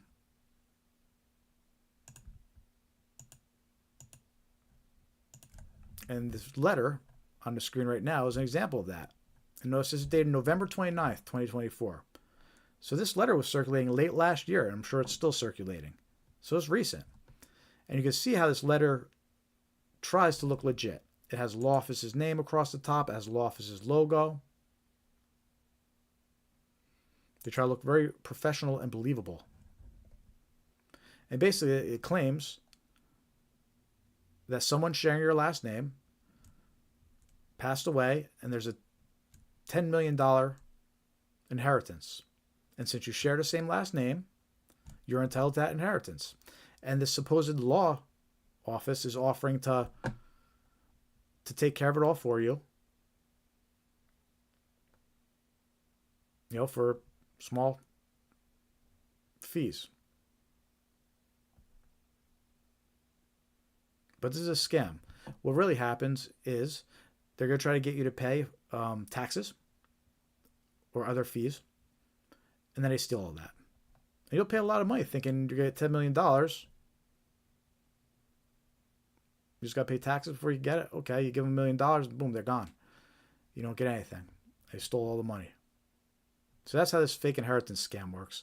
And what's interesting about this actual letter, because again, this is a physical snail mail letter received, fairly recent. The names used matched. The person it was sent to, dear, I blanked them out, but the person it was sent to, the last name was made to match the last name of the client. So this letter is being sent out. It's an identical letter, but the names are just being changed to match on each version of this letter that gets sent out. When we Googled this letter, just to research it a little bit, multiple people reported getting the exact same letter. Word for word. It's just the names were different. So this is a common scam. It's being sent out. The example I'm showing you is fairly recent. And notice one of the red flags on it. They're offering to expedite the process in a highly professional and confidential manner. Right, red flag. They're asking to be confidential. I will provide all relevant documents to substantiate your claim. This claim requires a high level of confidentiality. Right, so there's another mention of confidentiality. That's one of the red flags. Again, they want you to stay quiet about this. They don't want you to talk to anybody about this. You start running around telling people some dead relative you never met is leaving you $1 million. Someone's going to say, hey, listen, that's a scam, man. That's an inheritance scam. So they want you to stay quiet. That's why they mention in these letters, they request confidentiality. So this is an example of an inheritance scam. A snail mail version. This letter was actually received in the post, through the postal service in in someone's mailbox.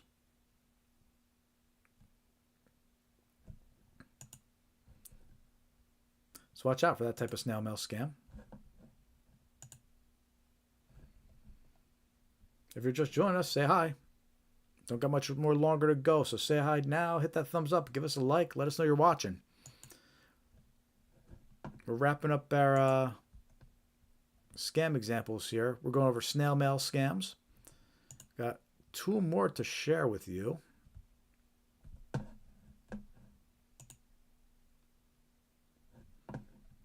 We're going to keep on going here. So next scam, snail mail scam, is a fake renewal scam. Again, this type of scam, we see it online all the time for emails saying that your subscription is expiring, and it's a fake email, and that links you somewhere to steal your information. The snail mail version, we're going to show you a snail mail version of that.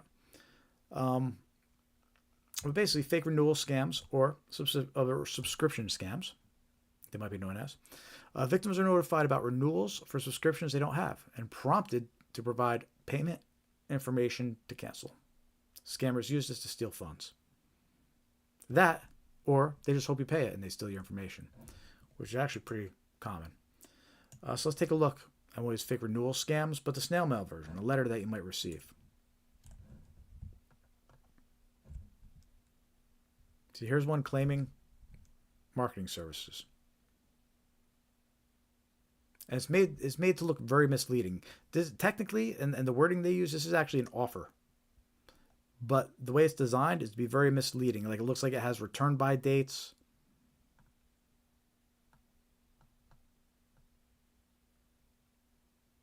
And expiration dates, etc.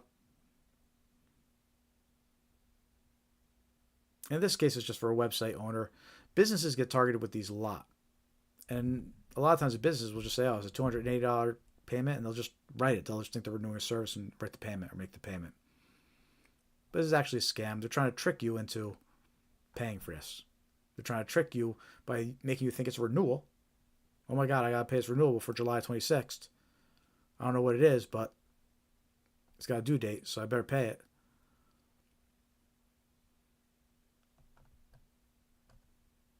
And that's how it scares the victim into making the payment. And this is just fake. This is a letter that was received.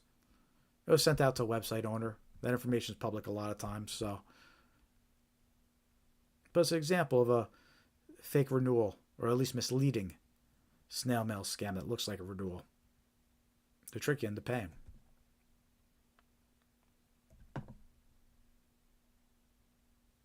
And you see the same exact type of scam in emails too.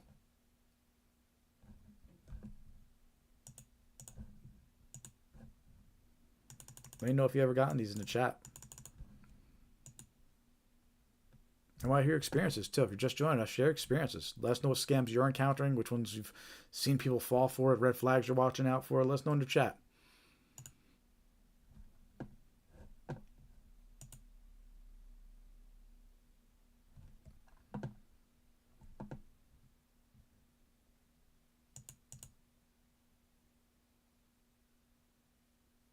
Okay, this last scam, example of a snail mail scam that we're going to show you. This is actually one of my personal favorites. It's a newer one, and we only started showing it on the last few live streams, but so it's a fun one.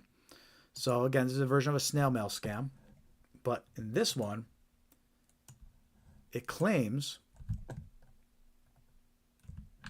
you've been approved and assigned a secret survey assignment. It's basically a secret shopper scam. You get this letter saying you've been approved to be a secret shopper. In this case, they call it secret survey. And the letter includes a check. So you basically get this letter in the mail with a check for $2,480. And the letter claims you've been approved to be a secret survey or secret shopper at CVS or Walgreens. And it instructs you to purchase gift cards. Instructs you to purchase gift cards and then to keep an extra $450 as commission to yourself. So it's basically having you spend $2,000 on gift cards as a secret shopper. And for that, you're going to get to keep $450. But the way the scam works is the check never clears. It's not a real check. It bounces. So you'll spend your own money. You end up purchasing these gift cards. You'll provide them to the scammers. And then the check doesn't clear. You're out of the money. And the scammers have $2,000 worth of gift cards that they tricked you into purchasing. It's a pretty clever scam. It has that incentive. People think they're going to make a quick $450. They see the check. The check is included with the letter. So they think, oh, wow, I got a check here. It looks legit. But the check will never clear.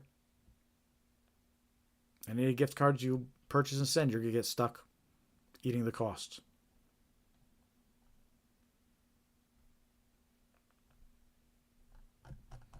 So that's an interesting scam. And here's another, and there's different versions of the letter that go out, but they all follow the same theme, right? So here's one version, and here's another version of the letter that went out. Looks similar, but this one has a different amount specified. You only purchase 3 gift cards and then keep money for yourself. Visit any 3 of the above stores around you that sell Apple gift cards and purchase a total of $1,500 in Apple gift cards.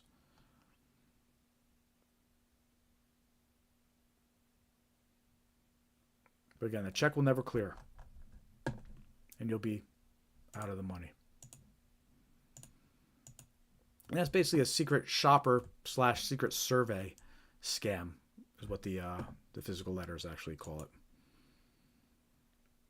But that's a version of a snail mail scam that's common and circulating right now. You know, multiple versions, people reporting it, and it's just a clever way for scammers to trick you into purchasing gift cards and for them to steal them.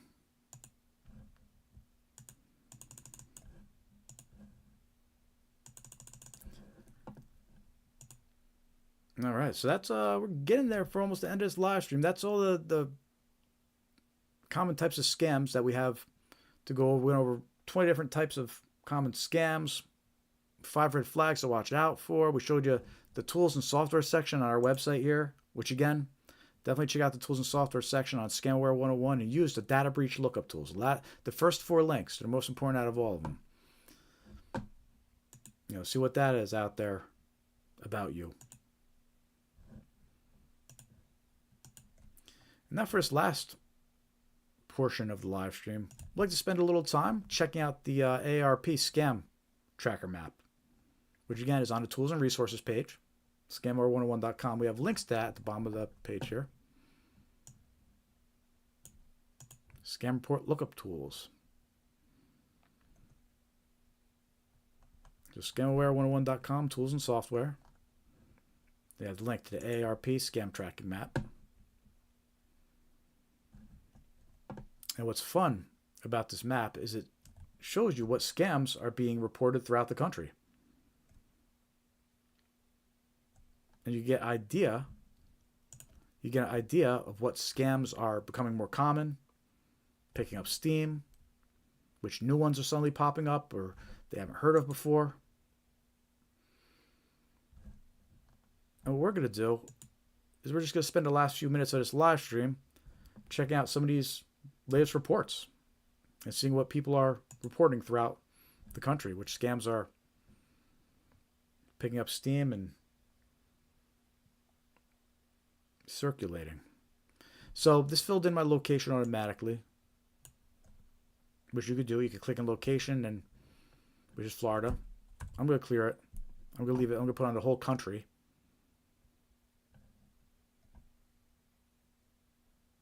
And it's sorted by most recent. So let's take a look at the recent ones. And we're going to look throughout the entire country here.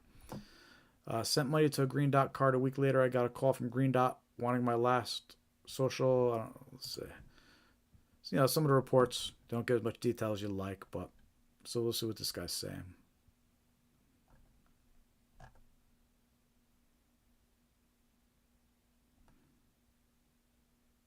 Yeah, I don't know what this guy's talking about. Something about Green Dot cards. I sent money to a Green Dot card. A week later, I got a call from Green Dot, one of my last. Yeah, I don't know. Business imposter scam. We'll see what that is.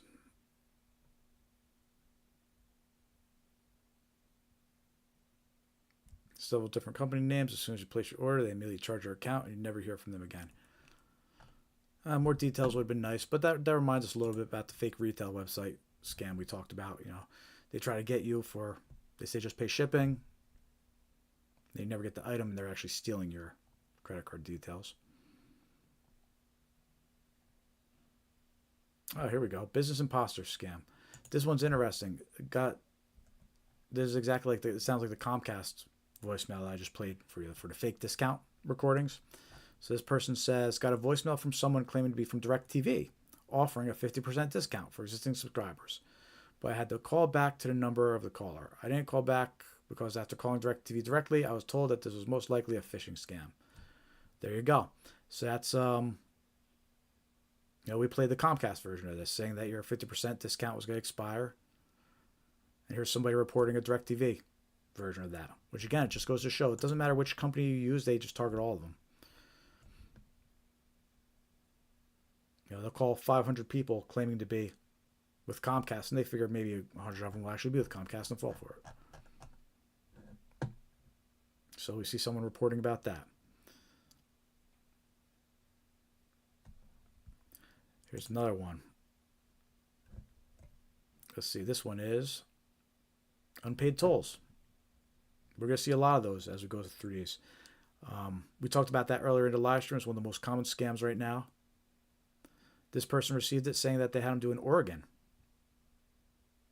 They had to pay by May 8th. They threatened to suspend your license.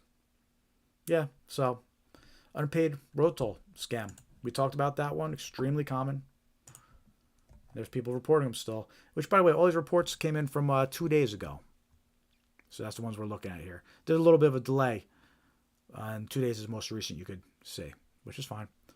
Receiving an email from Xfinity, and the actual email is from a scammer. Time to renew. Right? So there's a fake renewal email this person got, claiming to be from Xfinity. We talked about fake renewals.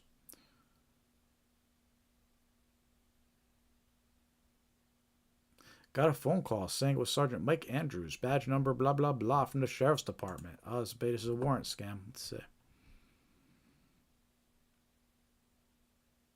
Saying I missed a court appearance for jury duty. He said that I signed for a certified letter, blah, blah, blah. Well, I won't blah, blah, blah. Let me read the details of this. This is actually some good details.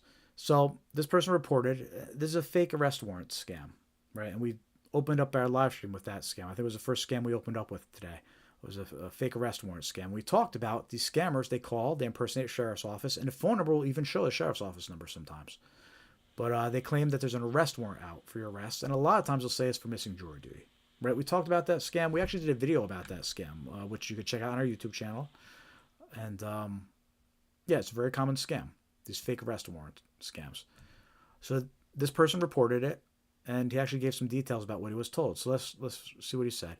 Got a phone call from 727 saying he was Sergeant Mike Andrews, badge number 7483 from County Sheriff Department, saying that I missed a court appearance for jury duty. So this follows that whole narrative. He gets a phone call claiming to be from Sheriff's Department. You missed jury duty. He said that I signed for a certified letter that I never received. He said I had 2 charges against me at $750 each for a total of $1,500. I was also told that I could be put in jail for 72-hour hold if I don't pay the fine. He has me so upset that he didn't care that I was upset and was asking him how I could trust what he was saying, etc. I ended up hanging up on him and blocking the number. I called the number back a day after, and there was even a voicemail for Sergeant Mike Andrews. All right, so you need to watch out for these scams. And when they called back, it could have been a scammer. It probably was a scammer, actually. So watch out for these fake arrest warrant scams. They're still going on. They're going to call you up. They're going to say you missed jury duty. They're going to claim to be from the Sheriff's Department. And we went over that one. We have a video about that. Let's see what other scams are being reported here. PayPal loan company. Skip that one. Watch out for PayPal emails too. Be suspicious of PayPal emails. A lot of times they're saying you made a payment, but it's fake. You didn't make a payment.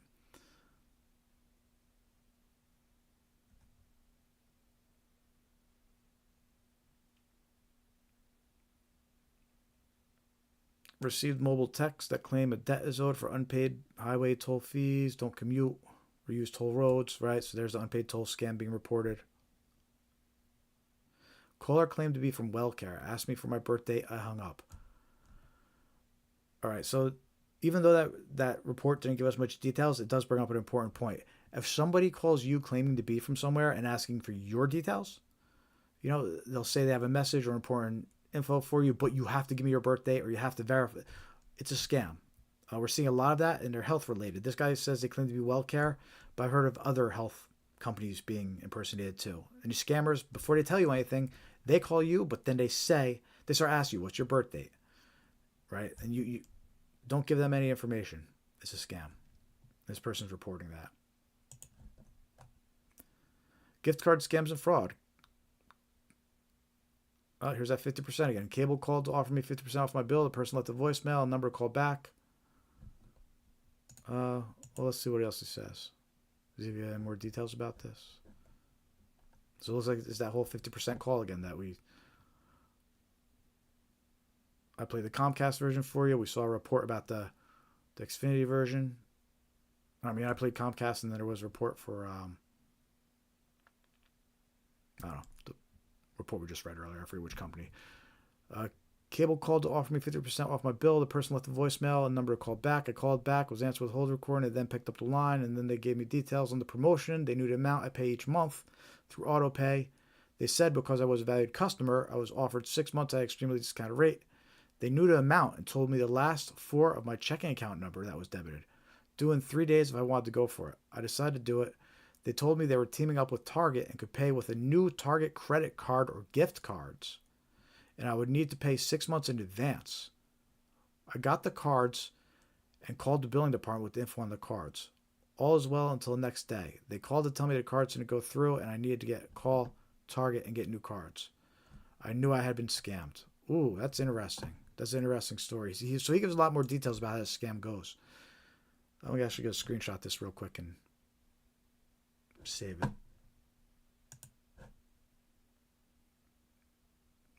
So that looks like it's where that 50% phone call scam ends up.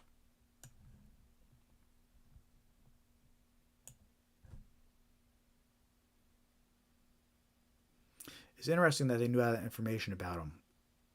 And they probably knew because of a data breach. All these major cable providers, Xfinity, Comcast, just to name a few, but every single one, Verizon, all these cable providers, internet providers, practically all of them, they've been breached. Their customer lists have been stolen. All that information that he knew about the guy's account is probably because his data was breached and stolen from his actual internet provider.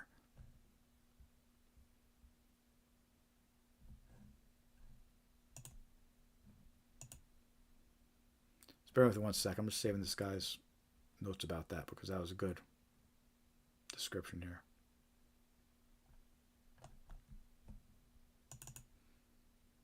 In the meantime, let me know in the chat. Have you gotten anything like that?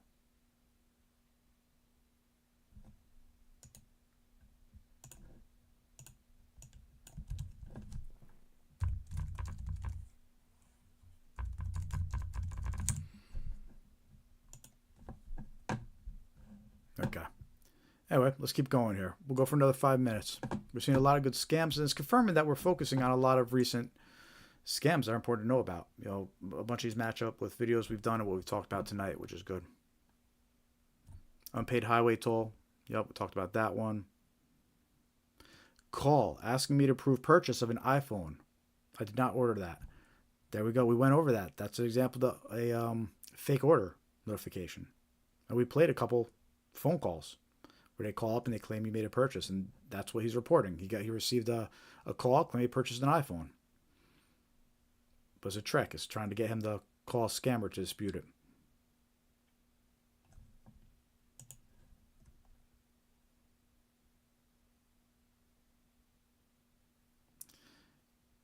Gift card scams and fraud. This one, let's see what this one is.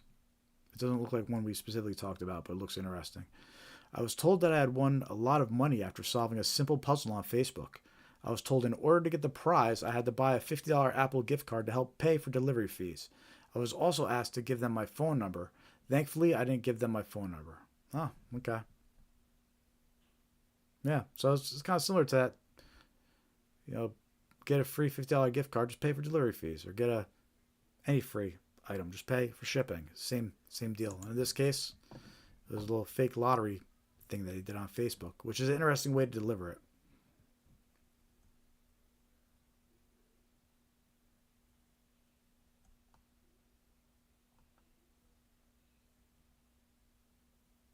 I did not respond to this, so I was not harmed. Auto-related scam, let's see. This is an unpaid toll scam.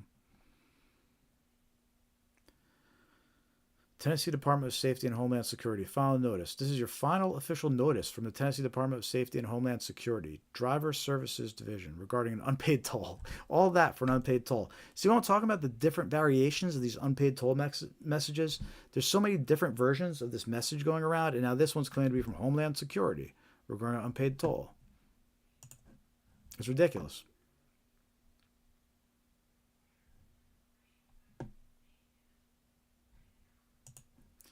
Let's take a look. Next page.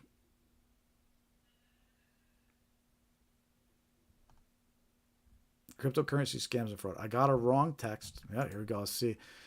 We talked about wrong number text messages. Let's see where this guy's story goes.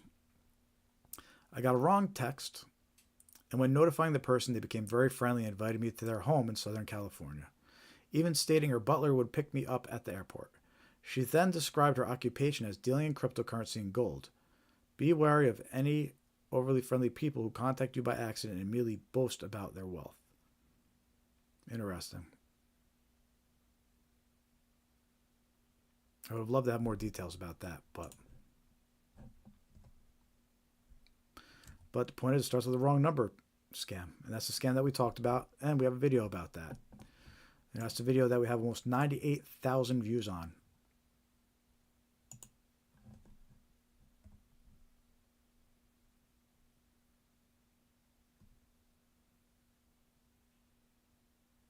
Text from a foreign phone number stating outstanding toll. Yep. That unpaid toll scam is still probably the most common one right now, circulating like crazy. Lots of reports about that, and obviously different variations. Still every week I get a new variation.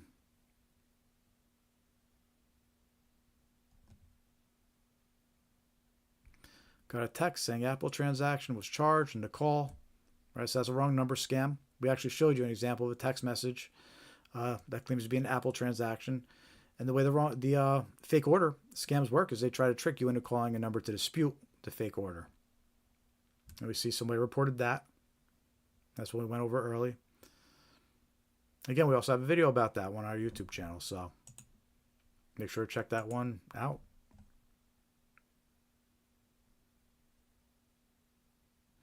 Got a call that tried to pull my banking info, pretend to be Chase. Called them on it, and they hung up on me. Yeah, bank impersonation. Talked about those. Watch out for that. Even if the phone number shows the bank's phone number, you can't trust it. Be suspicious.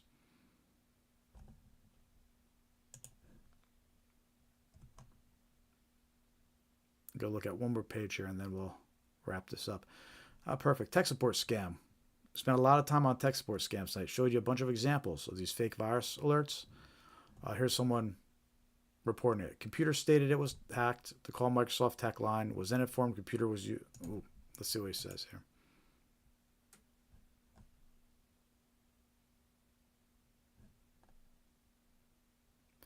Was then informed computer was used for, I'm not going to say that because I don't want to get banned from YouTube. FTC would file charges if payment of $5,000 was not made immediately. Time was running out. This had to handle it. Don't tell anyone what's going on. Don't call anybody. Very interesting. So basically what happened was this person got the pop-ups. Computer was hacked, and it called Microsoft. So in this case, it sounds like it said his computer was hacked. And then they told him his computer was used for illegal things, and he was going to be fined $5,000. They told me I had to pay $5,000 to make the charges go away.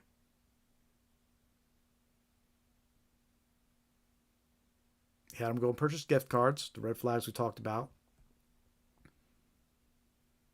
He had them purchase $1,000 worth of gift cards. I said it happened to his mother last Wednesday too, so it happened to multiple people. If computer states that has been hacked, unplug it immediately. Do not call tech support. It's a scam. All good tips. I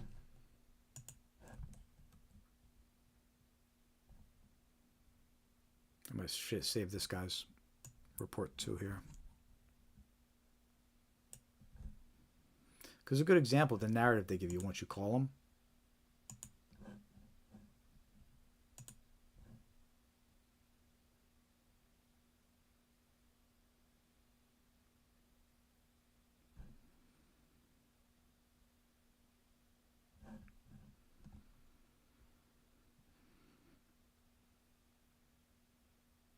And then the last one here is caller offered tax resolution help. Right, exactly. So we need to watch out for these tax scams. We talked about those earlier, those tax forgiveness scams. Unfortunately, I don't give much more details about it, but we know those are circulating. We talked about those ones.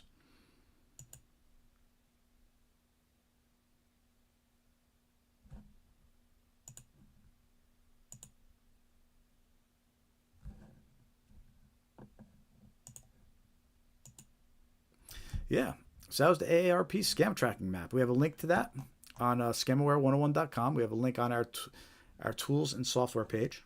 It's actually all the way at the bottom there. So check that out. And while you're on our website, make sure to join the free mailing list by clicking Join Mailing List. You can also follow us on your favorite social media pages. Facebook, Threads, Instagram, X, Blue Sky.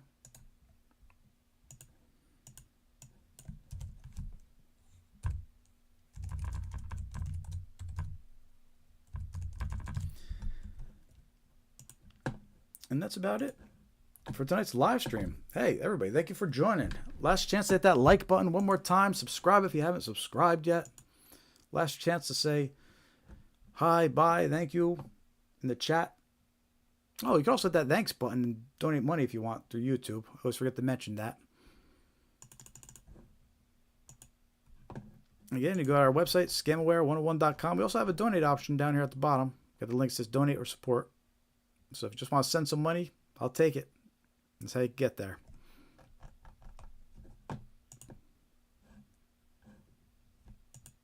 Make sure to join our free mailing list, scamaware101.com. Hey, we want to hear your stories too. You can email us at scamaware101.com. So email me your stories and screenshots. Maybe we'll feature them on one of our videos.